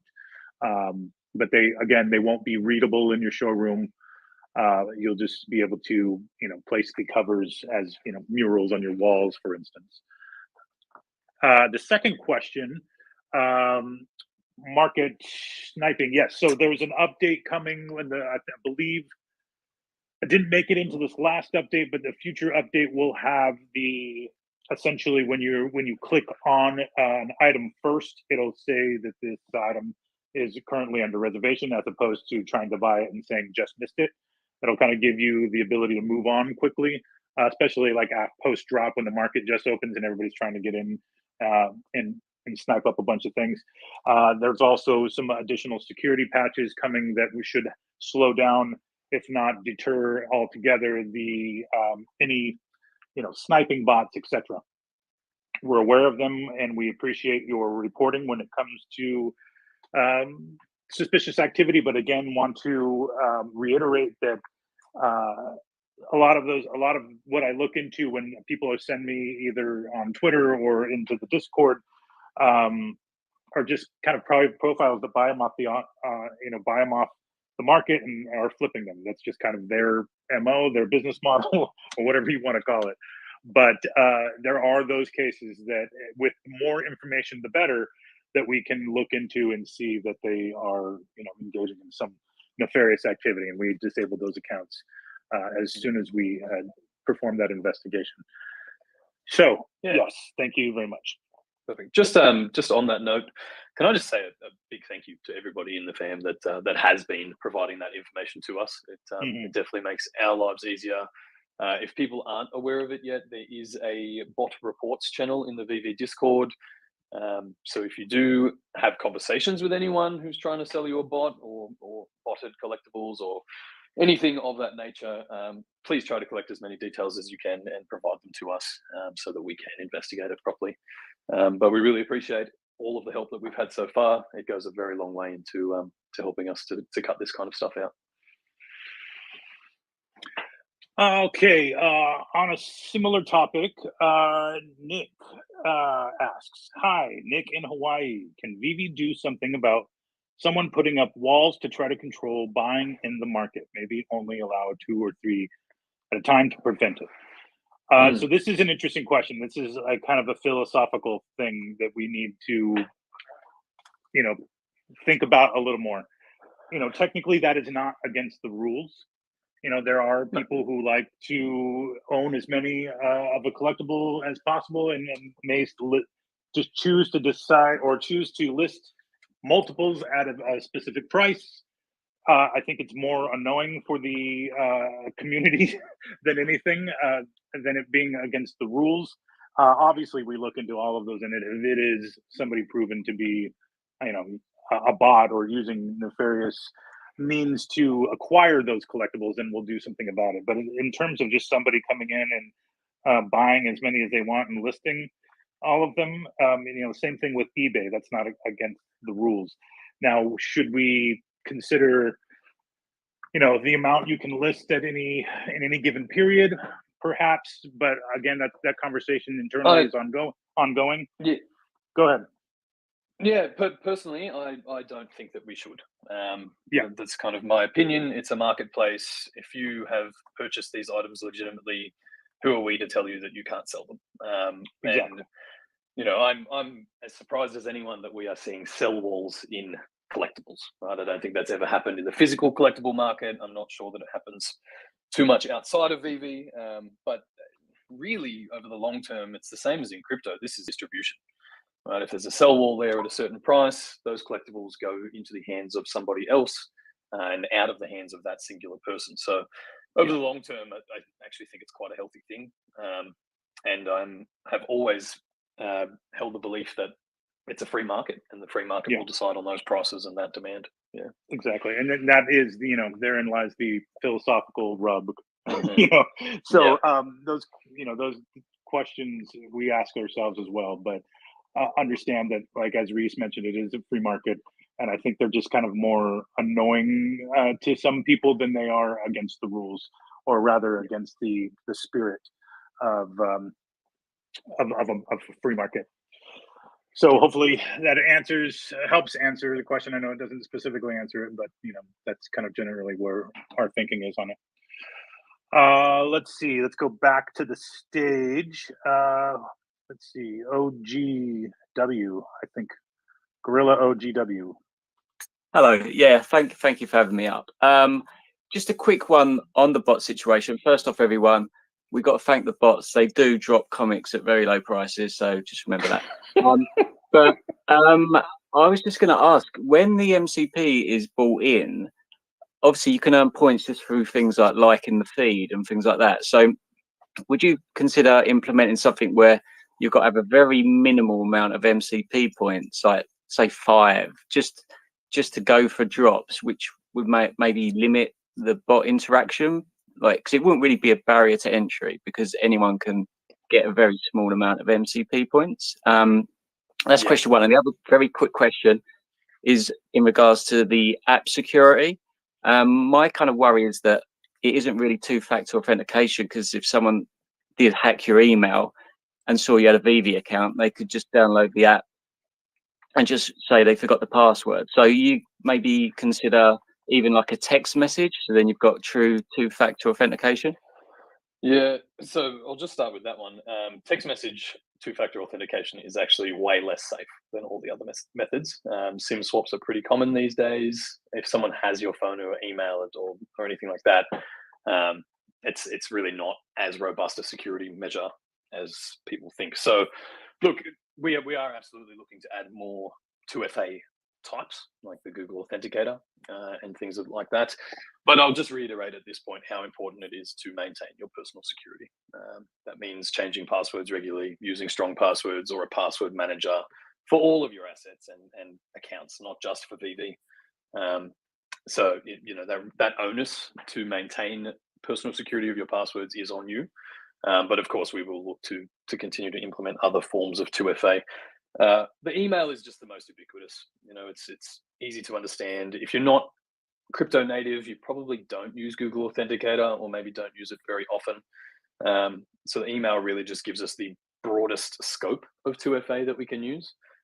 But we'll definitely look to add that. And what was your first question there? It was just whether you might implement the MCP one. Yes, yeah.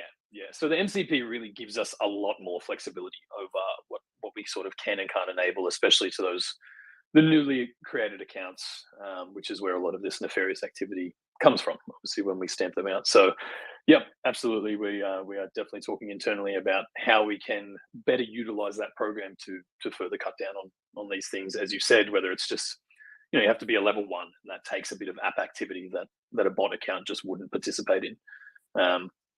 So yeah, we're definitely looking at that as a means to combat these kind of things as well. Awesome. Thank you very much for all your hard work and for having me. No problem. Yeah, thanks for coming up. All right. Let's see here. Is there anybody else on stage? Yeah, Droy, go ahead. Hi, guys. Good evening, good morning, and for the globe. I just want to give some props. I've been here in the beginning. In Veve, right? It's just my Veve birthday yesterday. Hey, all right, congratulations. Shout out to the team that it's an amazing journey, right? And we see sometimes some negative comments also coming from the community, but I do want to give high value props on how it's all going. The amount of Discord user is 100,000 users right now. Twitter is exploding. It's all a very good site on what I see. MTL is now coming in. I can't wait for MCP, to be honest, right? On a more side note. But yeah, definitely good progress. What I see here. Myself, I do a lot in blockchain and in development with startups, and I can just say my props to you guys and running the community as you are right now. Thank you, mate. We really appreciate it. I really appreciate that. Thank you very much. I do have one question for you. Yes, I was going to say, do you have one question? Hey, how are you thinking about, or how is the team even thinking about on avatars, right? We see Bored Ape Club, the community is growing, and when you look here on the screen, right, in Twitter Spaces, I see Athena, everybody, or Skeet, They all have their avatar. How great would it be, and maybe to test the drop system, right? To have an avatar developed by Veve or by some artist, and get that going, right? It would be so cool. Yeah, absolutely, and that's something we're definitely looking at. I know it's, for me personally, I think it's important that we look into doing the Twitter integration once interoperability is a reality, so that we can tie into these things, and you can display your Todd Batman as your avatar, for instance, or whatever the case may be. But we're always looking at different types of content, new types of drops, whether that's one of ones or huge blind boxes with several different rarities and versions within, much like a PFP project. But yeah, everything's on the table, so it's just a matter of getting some of these big ticket items out of the way, with cash out and web platform, etc., so that we can really kind of start having fun with collectibles again. Right. Yeah, more fun, I should say. I'm not saying they're not fun now, but yeah. Anyway, thank you, Joy. I appreciate you. All right. Your kind words. Great to be here, and good luck, guys. And props to all the Dutchies here, the Dutch family that I support.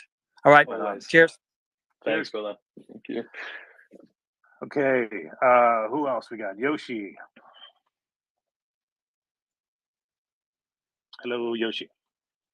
You're on mute in case you need to. Okay. For now, we'll move on to Anthony. Anthony Lozano. Yes. How's everybody going today? Well, great. Thanks, man. Oh, that's cool. So a couple of weeks ago, I was looking through Disneyland and their take on AR, and I noticed that they started using like implementations of AR within Disneyland, and I do know that AR glasses are going to take the world by storm, and so a couple questions here. First question is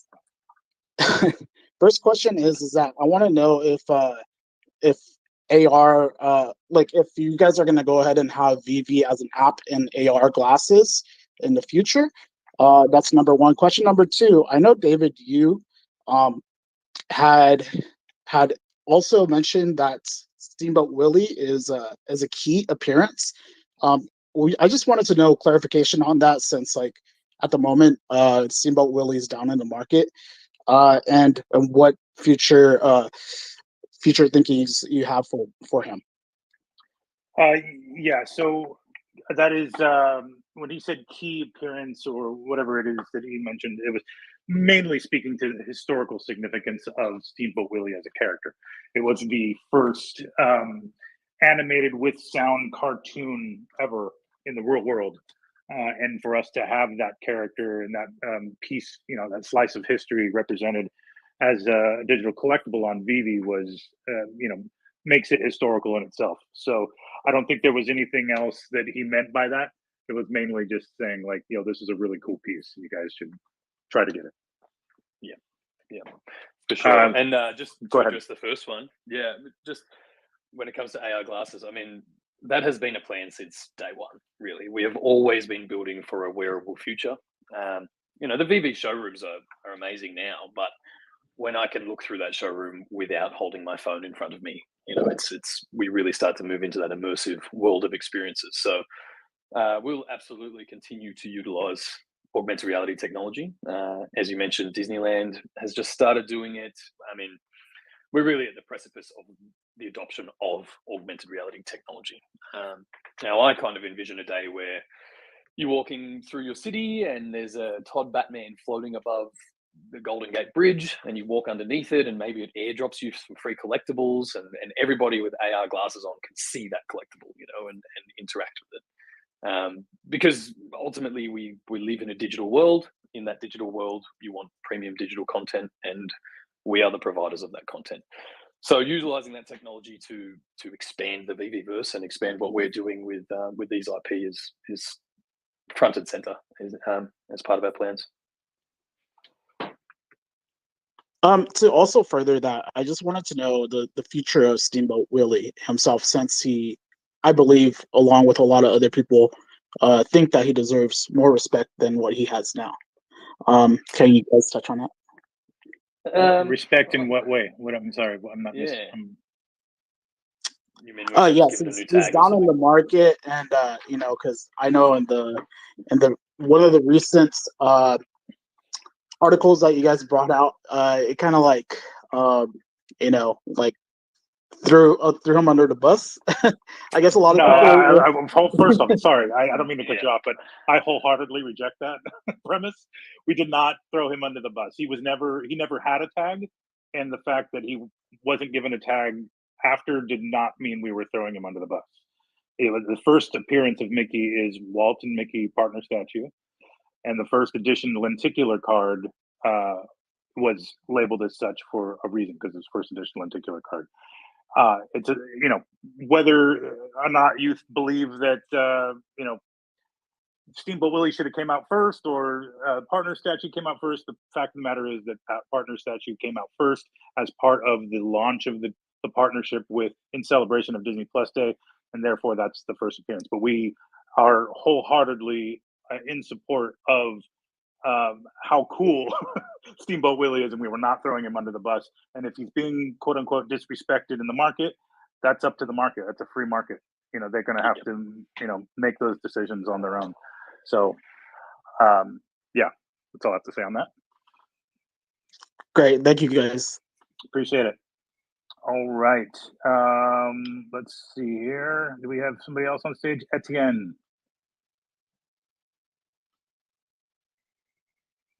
If Etienne's not there, then OMW's got the hand up. Oh yeah, there you go. Hey, what's up, guys? Hi, mate. So I just have a quick question. It's regarding like the auctions. So every time we scroll on the auction and there's like you have to go into an NFT, it goes back to like all the way like to the top. So it gets to the point like we have to think like, do you really want to enter to check like what's the bids and stuff, because you're gonna go like back up? Is there any way of just like going in and out and staying on the same spot? That's a good note. I will take that down and send it to the devs. I appreciate that. That seems like it would be inconvenient at best. So let me, I'll take that note and send it to the devs. Yeah, I would definitely appreciate it, because like it is a thing where it's like kind of like, oh shit, like I have to go all the way back now. It's a pain. Instead of just continuing, you know, it's loading every time you scroll down, loading, scroll down, loading. So yeah, got it. Be quite okay. cool. All right. Thank Awesome. you very much. Appreciate it. Okay. OMW's got a hand up too, I think. Oh, okay, great. I actually just have a question from the Discord, and then just to follow up on his question about the auctions. Is there any way that we can add the comic books into the auctions tab? Comic books into the auctions tab. Okay, I'll take that note as well. Add comic books to auctions tab. Okay. And from the Discord, they just wanted to know, is there any news that we can go over with the OUP article? Not yet. No. Once I release that, we'll have some good conversations about it and go through another round of feedback. But I'm just waiting on final numbers. Really, nothing's changed on that front just yet. Yeah, and just because I got a lot of questions on that as well, Reese, that is what we're waiting for when people ask for when Omi to NFT, correct? Yeah. So the OUP, once we sort of finalize that, the same way we did with the Master Collector, that finalizes that. But really, there's a few integrations that happen first. So I think interoperability will come before Omi to NFT. Some of those sort of smart contract functions need to be built in before we can transact with Omi. The same bugs that are affecting, the bridging process and things like that would be affecting any sort of Omi purchase within the app at the moment anyway. So there's still some things on IMX's side that need to be worked out to enable us to make those transactions as well. But we'll finalize the OUP properly before those kind of integrations are released. Cool. All right, moving on. Old Rhubarb. You're on mute, Old Rhubarb. Come on, bud. I got you up here because you gave me a hard time about calling your wife up all the time, and now you're not talking. Old Rhubarb, Vivian3, creator of great YouTube content. This is your chance to shine. This is it, the moment. And we're moving on. And he's all right. Support hip hop. Yo, thank you guys. Appreciate it. Just want to say thank you for your, your contribution and your work. And you guys, I know you guys are doing a lot of stuff. So really appreciate about that. I do have just 2 quick questions. First question is, are vehicles static vehicles, will they be drivable as well, or? No, only the interactive or certain interactives. I believe not any of the statics. Right? Is that let's let me show that. Let me before I put my mouth like before we get too far. Let me the real difference figure that between out. The real difference between the static and interactive moniker is more the collectible itself, right? The interactives have the doors that open and the thing, the wheels that turn and all of that, but it doesn't necessarily mean the static version won't be drivable. So let's wait for a Dan confirmation on that one. Yeah, for sure. And then the other question is, I don't know if you guys said this before, but is Disney a confirmed long-term partner, like 5+ years, or? We don't really. I mean, they're not exclusive. No licensor of ours is. We don't really speak to the terms of our deals with licensors, but I can tell you that we have a sizable roadmap with them. So, yeah, I mean, they're free to go wherever they please, but I think they are happy thus far, and will continue to build out the platform in ways that will make the best collectibles. So, hopefully it is a long-term deal. Awesome. Appreciate it. Thank you. Thanks. No worries. Thank you. All right. Let's see here. Rhubarb, you back yet or no? I am, if you'll have me. Oh, you almost blew it. I know it. I was feeding my my youngest some veggie straws when it happened. I was scrambling for the headset. It was a whole thing, but I won't waste any time with that. A question that I get from a lot of people is kind of like, who's the staff behind the project? How many people, are involved? I was wondering if you could speak to what is the size of the overall team, and what are kind of the future projections for growing that? So basically, it's like, let's see, me, Reese, Noah, Dan, David. Yeah, just us 5. That's it. Just us. Yeah. No, so we have a sizable team, both in development, front and back end development, support, and then also a lot of advisors, right, that are helping, outside of Al Khan and David Yu and Dan Crothers, who are essentially like the 3 OGs. David and Dan are kind of the most involved in a day-to-day basis. David more so from the overall kind of vision and licensing standpoint, and Dan very much on the operational side, with everything from building the production teams and managing developers, etc. So we are building the team currently, and we continue to as we see fit or find good talent. In fact, I have 2 heads that I'm bringing on into the marketing realm, and I think there are some other project management roles on the operational side, and then still looking to expand on the dev front as well as the support team. So while we don't have any like hard number projections, it's just really kind of we build where we need and continue to do so. Can you speak towards the support team just a little bit? Because that's like the biggest backlash that you kind of see on Twitter. I've been disabled. I've been waiting 2 weeks. As a creator, I get a lot of comments. I've been disabled and I've been in communication for 2 weeks, and I see the emails and they're all kind of similar. Are there plans to build a more robust customer service apparatus to deal with the influx? Yes. The short answer is yes. And just quickly, let me touch on the fact that the reason why, and I think I've maybe said this before, but the responses on those particular issues about restricted accounts seem to be all worded the same, is because we want to be unified in our message, and it's a matter of efficiency.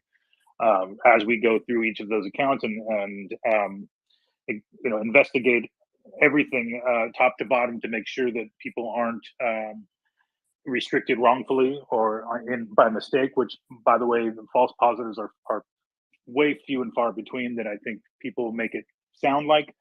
All of that is just general, I wouldn't say canned response. There is somebody behind those responses actually doing the investigation, but to keep the messaging aligned throughout the support team and efficient for us getting through as many support tickets as possible, they tend to be similar. Yeah, I might Awesome. just take that moment just to throw some props to our support team, because yes, frankly, indeed, they get shit on a lot, and they're absolute beasts. These guys work day and night to try and get back to these tickets, and at least these days, anyone who's been left waiting for a while is almost definitely a bot, and they're the ones with the loudest voice.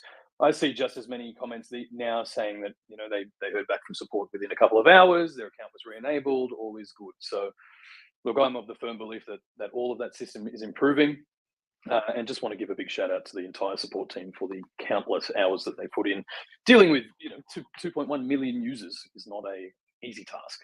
Yeah, definitely. And that's everything from restricted accounts to I can't log in to I lost my password to it's not just one issue that they deal with, and as Alex said, that's why that messaging is aligned. That's why we put out that same sort of front there. So cool. Yeah, but thank you. Yeah, definitely shout out to the support team. We're getting through as many as we can per day, and so again, our apologies if it's taking a little longer than it should to get back to some of those requests. Yeah, let's thank you, Old Rhubarb. Appreciate you. Let's move on to Dead Poo. Hey, how you going? Good, all right. If Cool. I just realized I just saw your tweet with the question about the vault features. Is that what your question is going to be? Yeah. Okay, so we touched on this briefly last time. And for those of you in the audience, Deadpoo is also one of the many vaultaholics who specialize in building out these incredibly intricate vaults and scenes for all of the rest of us to enjoy and share amongst ourselves. There had been a couple updates where we broke essentially some of the features that they use to kind of intricately place these things in the ways that they did. We have since kind of moved back some of those controls that have helped, but apparently there's one outstanding as that is what the selection of collectibles, one behind the other, so that you don't constantly click on the wrong one. Is that am I correct in that? Yeah, assessment? correct. And just like the timing of when these will get fixed, and the priority potentially around it as well. Obviously, Yeah. things of Well, focus. I can't speak to the priority. I know it's on the list, and I know that we're aware. It's just a matter of, like, for instance, there's a couple other things going on with Showroom right now, right? So there's comic books in Showroom, there's the web platform, and things like that. So we're trying to kind of nail all of these things together, and hopefully everything kind of rolls out at one time. But understanding that certain things may get held up for who knows what reason, we're moving through these items as we can properly optimize them. So we are aware of the issue, and I know it's kind of a pain in the ass for you guys and a bummer that you're not able to create the way you had been, but we are aware and we are working on it. Thank you very much, good sir. Yeah, of course. Thanks for coming up. Okay, let's see. Let's take it back to Twitter. Reese, I have some Omi questions for you. Yeah. Some of this doesn't make sense to me, but I assume it'll make sense to you. When accurate supply on Gecko? Yep, that's been submitted. So as soon as CoinGecko updates their details. Okay, all right. Buybacks removed from white paper. I haven't seen that, so I don't know. No? Are they? not okay, to my so knowledge. Yeah, I'll have to have a look. Okay, let's see. Sorry, L1, L2 website. We touched on that earlier, correct? Yeah, so the L1, L2 bridge is what people are referring to there, and that is what we touched on earlier. We're waiting for a few Okay. fixes on IMX's end to use their bridge, in case anyone Great. missed that. And then, for everybody in the audience, I don't work on the Omi ecomi side. This is why this sounds foreign to me. But visibility regarding IMX interoperability, metadata access, ERC 721 token information. Now, if I'm not mistaken, this is something we're waiting on Immutable X for, correct? Yeah. So interoperability, basically what people are really asking is when OpenSea. Sure. And we need to wait for Immutable to integrate OpenSea or vice versa before that is an option. So as far as I'm aware, they are working on it at the moment. Because I mean that's a big integration for them too, right? It's a big deal for their NFTs to be able to go there. So once that's there, we can hopefully open it up, I would think. What was the other part? Metadata? Metadata, yeah. I think so. A lot of people ask, I get this question a lot, why we can't see pictures and more metadata on like a Mutascan, I guess, or whatever the case is. Yeah. So I mean that's purely system design, right? That's our system is kind of a closed ecosystem at the moment. That data will become available obviously once interoperability is available, because you'll be able to see those things moving to wherever you want. But ultimately, it's more a matter of us creating a link to our servers that can provide that metadata information in real time, regardless of where that NFT is sold. So a bit of dev work there. It's not really a priority until the NFTs are interoperable. Doesn't really serve any purpose until then, other than being able to look at it on chain, which I mean you can do in the Veve app anyway. So it's it's in the works, but I think I'd be happy to argue that MTL and MCP and OUP and those kind of things are more important to deal with at the moment. Yeah. Okay. And then obviously, I'm sure somebody's going to ask, but I'm also getting this a lot on Twitter. But any news on exchanges? Yeah, that's. I wish that I could reveal some news. I wish that I could share some things, but we say this every time. We are under non-disclosure agreements, and until the exchanges give us the go-ahead, we can't announce anything on that front just yet. Okay. Elder One the God is on stage. What's up? Hello, thank you guys for your time and all the hard work you guys are doing over there at Veve. I appreciate that. Just two simple things. I was wondering if potentially that we could get on when we're in the marketplace, if we can be able to have the ability to do a search for a specific mint number. Like I like to go hunting for certain mints, and it's a little bit more difficult. Look, like having to scroll through it. I was wondering if we can maybe get that in there. Yes, I know that is part of the roadmap. I don't have timing on that, unfortunately, but I know it is something that a lot of people have requested and people are excited to see. But we are definitely going to add those and more robust filtering. And then the other thing is, I've brought this up a couple times in the community. Maybe it's something that can be looked into. You know how like when you get a comic book graded and it's inside the case, is that something that we can potentially do in Veve for like display purposes, or maybe for people to choose if they want their comic book to degrade or stay preserved? Like also like have like a little toggle like on and off, like an option for that? So let me just quickly say that it has not been confirmed that digital comics on Veve degrade. Now I know that was like an idea floating around from David several months back around a specific project.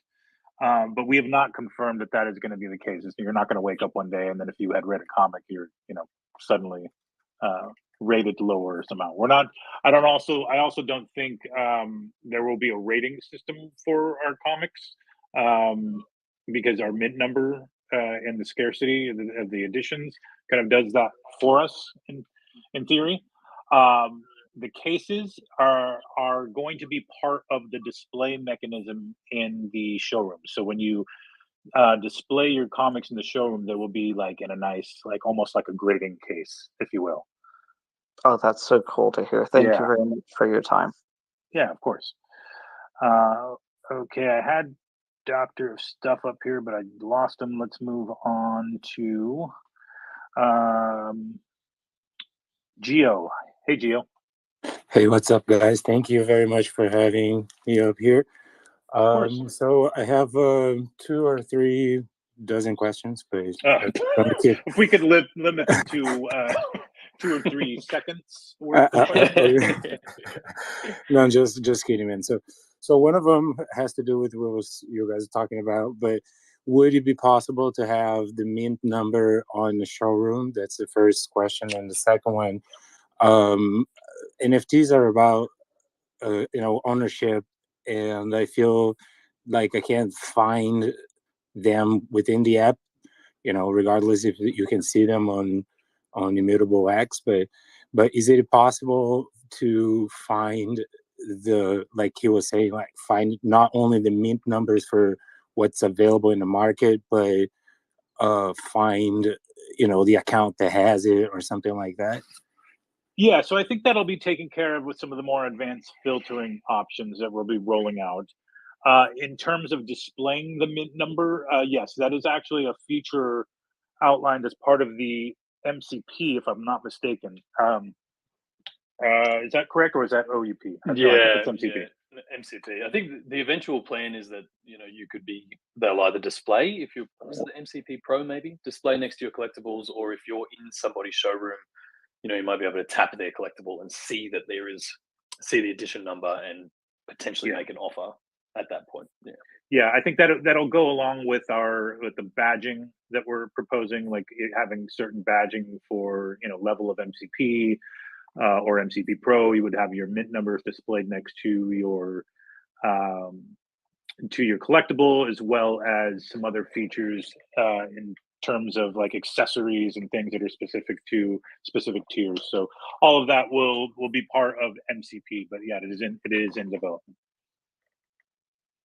All right, and thank you. Appreciate you guys. Cool. Thanks, Gio. No worries. Thank you. All right, Doctor of Stuff, are you here with us this time? You got Rug or what? Yeah, I got Rug, man. I couldn't, when you pulled me up, I couldn't hear you. But first of all, I talked last time, but like I never did think you guys. I know you guys get this all the time, but man, what an incredible ride Veve is and has been. And I know you guys get a lot of shit, and you put up with that. But you guys are doing awesome. You guys are doing thanks incredible. For that. So just wanted to shout that out. But real quick, so 2 quick questions. Is the team able to kind of go into detail about what happened on the SR Aston Martin drop, where the collectibles weren't distributed for almost an hour, and then people were able to get rebounds at like the 44-minute mark? And so really, I'm just wondering was the team looking at, because it was such a small drop, maybe like looking at each person who got the drop for bot activity, and then, or just was that some overload of the system? And then the second one, just an update. I know you talked about it a little bit, but the comics in showroom, do we have like a definitive timeline, or is it like a month out, or like maybe a couple months out, something like that? I don't have a timeline for you on that, although I know that it is currently in testing. So it's just a matter of optimizations, as I mentioned, for the showroom environment with some of the other heavier collectibles. So there's a few things going on behind the scenes as far as showroom goes, just to make it a little more easier to use, whether it's the controls or the number of collectibles you can put in the showroom, or different types of media that are playing within the showroom. For instance, we now have collectibles with music or some kind of animation, as well as some of the animated Pride piece, for instance. And we hope to see more things like that in the future. So really, it's just kind of an optimization thing. So once we feel comfortable that it's not going to crash the showroom, then we've done enough testing, then we'll roll out. But the development's going really well. I saw a couple of mock-ups. I haven't seen it in the beta yet, but it is apparently really close. So fingers crossed. As far as the Aston Martin drop goes, I'll be quite honest with you. I kind of wasn't really tuned in that morning. I had other things going on, which is why we didn't make a announcement about it on Twitter. And I'll take the blame for that because I kind of found out afterwards that there was a bit of a glitch with that second 7 edition collectible. Just kind of choked up the system a little bit. And then once we got everything moving again, I think people were then able to hit back on the 44-minute rebound, which is A, insane, but B, like, it's just one of those things where it wasn't that we put things back into the queue. It was just a matter of a lot of transactions either failing out or that were kind of just generally not available in the full pool. Not ideal. I understand, so I'll accept our apologies on that front. It probably should have been messaging around it, but I just wasn't around, straight up. So I appreciate the question, but know that this is not like the 44-minute rebound is not a thing, nor will it become a thing. Yeah. Okay. It was very much an edge case. Yeah, I think it had something to do with we hadn't done a blind box drop with so few additions, so there was something in there that then was addressed and has now been fixed. So, well, I'm sure people will wait until the 44th minute on the next drop just to see if it happens. But as far as we've been told and as far as we're concerned, that shouldn't happen again. Okay, perfect. Thank you so much, gentlemen. No problem. Thank you. Okay, quickly, we'll kind of do this for a little bit longer. We're going to wrap it up at the top of the hour here. This one's, I get this question a lot, Reese, and I don't know if you have an answer about it, but it's more philosophical than anything. A lot of new cryptocurrency investors are worried worldwide about their specific token investments because whatever may be happening around the world. Can you confirm that to Omi holders that their investment is safe? Thank you guys for everything. Yeah, okay. I don't know if we have enough time to philosophically answer this question correctly, to be honest. Look, I first and foremost, I think it's the responsible response just to say that obviously all crypto investments are risky. You are definitely dealing with the riskiest asset class in the world, at least at the moment. And regardless of world events, that doesn't change the case.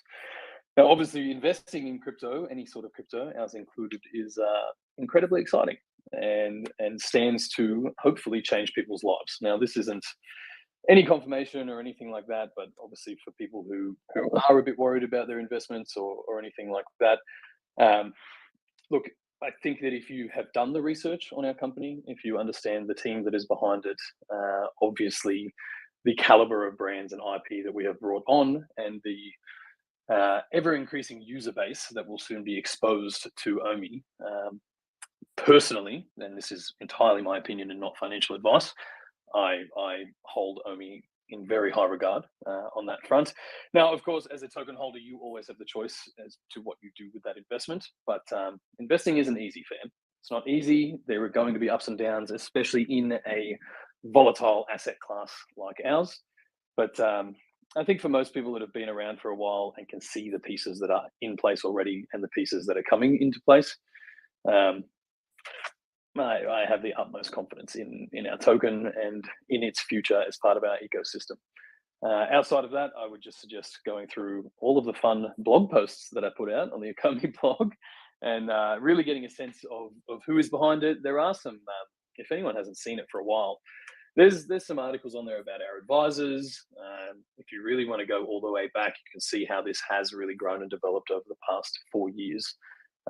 And within that, the adoption of crypto in general. But look, ultimately, I'm not here to convince you whether your investment is the right one.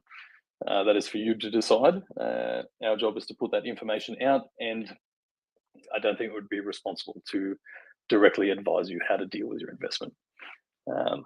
But personally, I'll be holding my bag for a very long time. All right. I think you did a good job of that. That was nice and brief, philosophical. Appreciate it. Yeah, All join me right. late night, Twitter Spaces. We'll dive deeper. Yeah.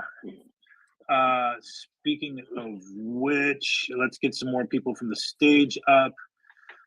Because he requests every damn time, and I don't bring him up on purpose most of the time because he requests all the time. Let's give a big shout out to Hello K, software engineer, or whatever he calls Software himself engineer these days. K. Software engineer Builder K. It's been a while. How's it going, Reese, Alex? Good, thank you. How are you doing? Yeah, good. Alex, did you catch my my metaverse featuring you or the start of it? I did, unfortunately. I showed it to Very Reese. disturbing. I think I can build the Viviverse, so I'm authorized. Get cracking. Perfect. Yeah. Yeah. Especially appreciated the appearance of a specific emoji. Oh yeah, of course, yeah. That shall rename unnamed. Yeah. you But probably anyway, do. do you Yeah. have a question, Kate? Yeah, I do actually. Yeah. So I've been speaking about this with Brock and a few other community members, just, like a general conversation. And interesting thing around the queue system is we're going to have kind of like 3 concurrent sort of, let's call them drop pools, right? We're going to have the normal one.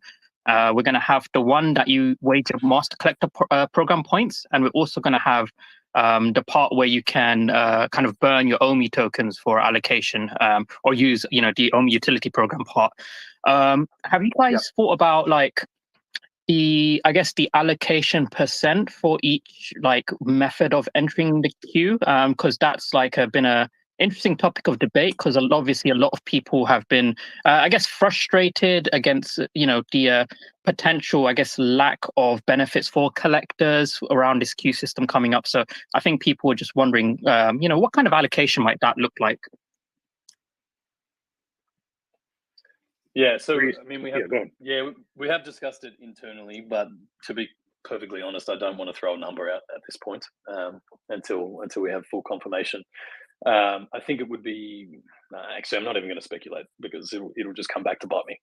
But obviously, the whole point of the MCP and the OUP, especially around drops, is to benefit collectors, right? And the people that are more active in the app or have those tokens. So, we're not just going to shaft everybody by making it like 1% of the drop or something ridiculous. Yeah, of course. So it will definitely be large enough to warrant you, chancing your Omi tokens at securing a drop, for example, or to use those MCP points.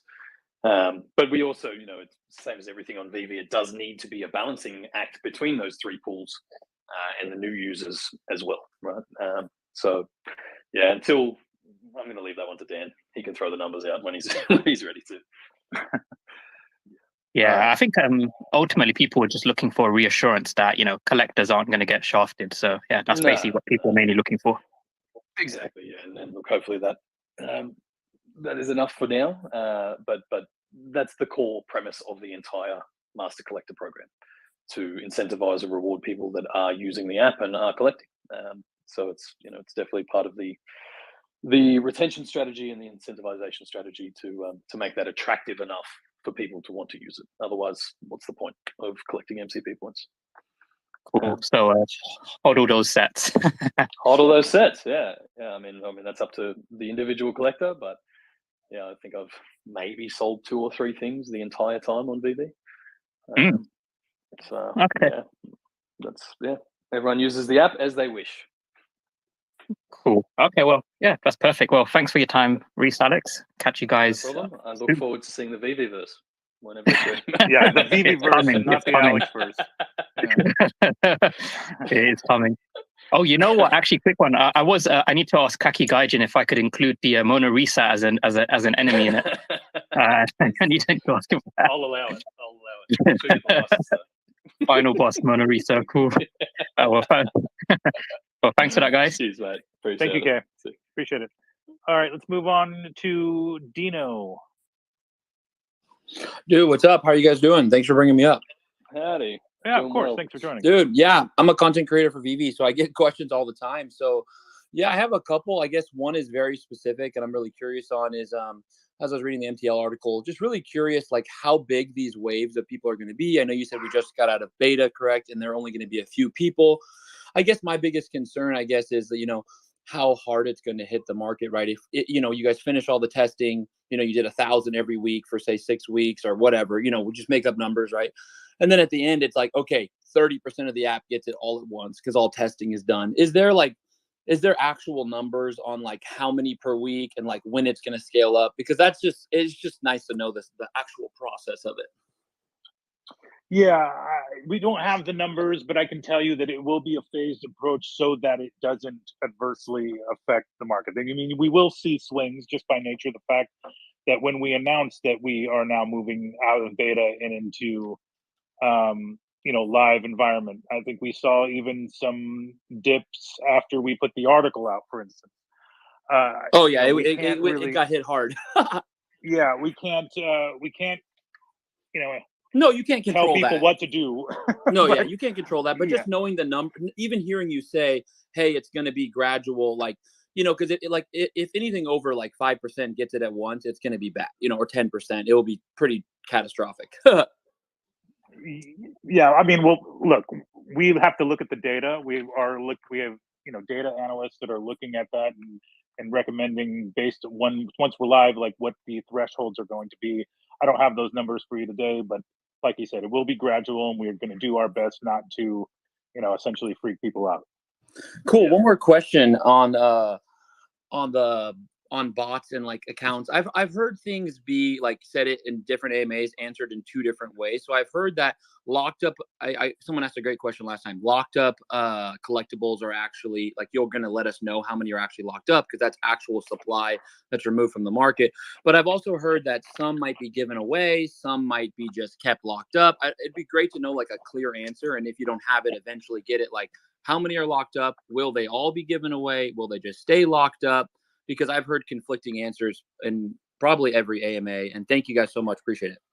Yeah, no, I appreciate that because you're not incorrect. There has been it's a different communication on this just because of the fact that things have actually changed.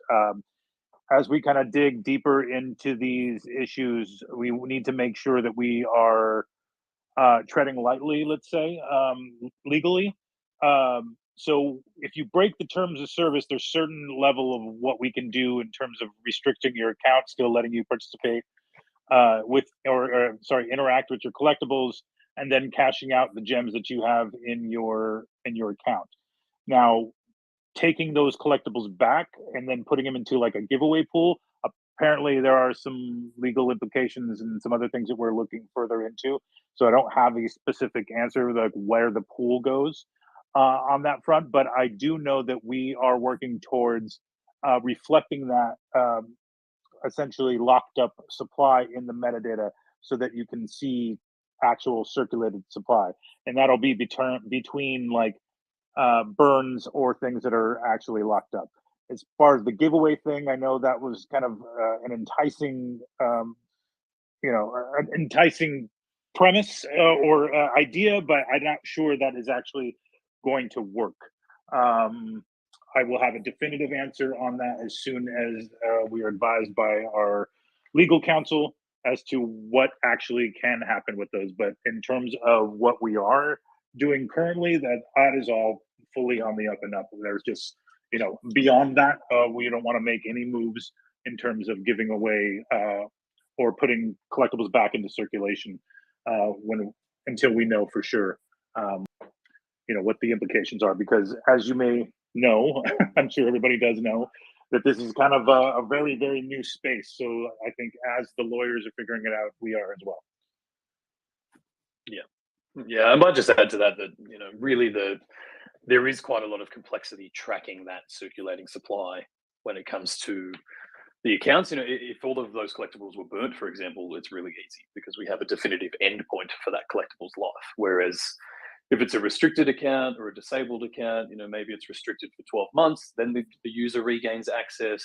And if that's happening across hundreds of thousands of accounts, for example, it's a really hard metric to actually quantify and put out there. So yeah, it's definitely something that would be useful from a collectible standpoint, but it will take a while to actually design and build in, I think. Okay, we are at the hour. Reese, I know you had limited time, but are you good to go? You got to go. I actually do have another call to jump on. Yeah. Okay.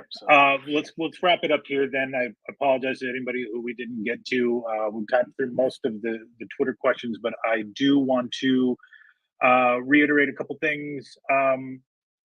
The MTL, I think we just touched on. The article is out, so please take a look at that. As far as what the KYC process is going to be, we're still generally working on what that rollout plan will be from a live standpoint. As soon as we are done onboarding enough beta testers to satisfy the testing parameters that are acceptable by us internally and our MTL partner BlueSnap.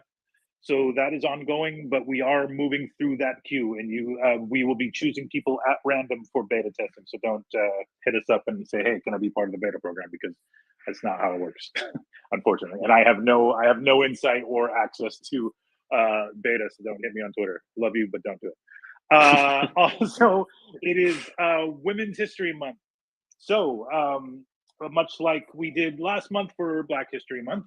There will be some good drops featuring female characters from Marvel, as well as some other potential goodies that I cannot speak about at this time. But yeah, for instance, tomorrow, Peggy Carter's first appearance is dropping in Tales of Suspense number 77. And we'll continue to see a couple of key books from Marvel over the course of the month. Let's see. Otherwise, any other things I need to wrap up on? I think you shouted out the women of Veve on Twitter earlier as well. Yeah. So, in case you didn't know, or if there are any women in the crowd that would love a safe space or some like-minded individuals to chat with about Veve collectibles and more, we have a Women X Veve channel on our Discord, as well as the Twitter handle run by the community group Women X Veve. Go ahead and check that out. I tagged it in our Women's History Month post earlier today.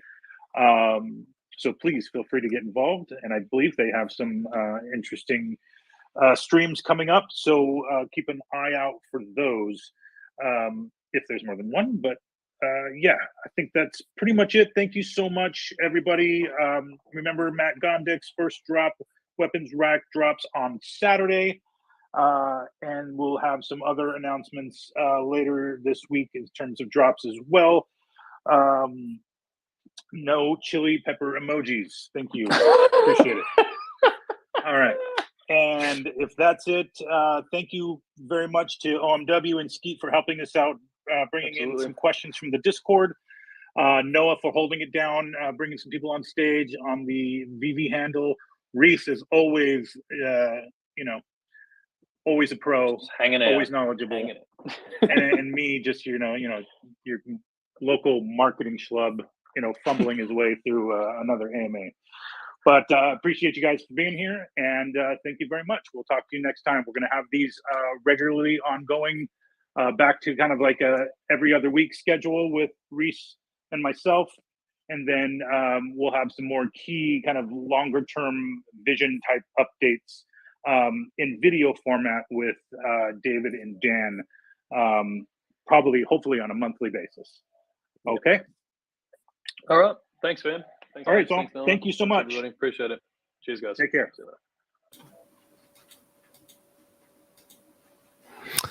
Well, there you have it, guys. Not as bullish as we would have liked, but yeah, that's it. We'll see what happens with these drops. Appreciate y'all. I'll see you in the next one.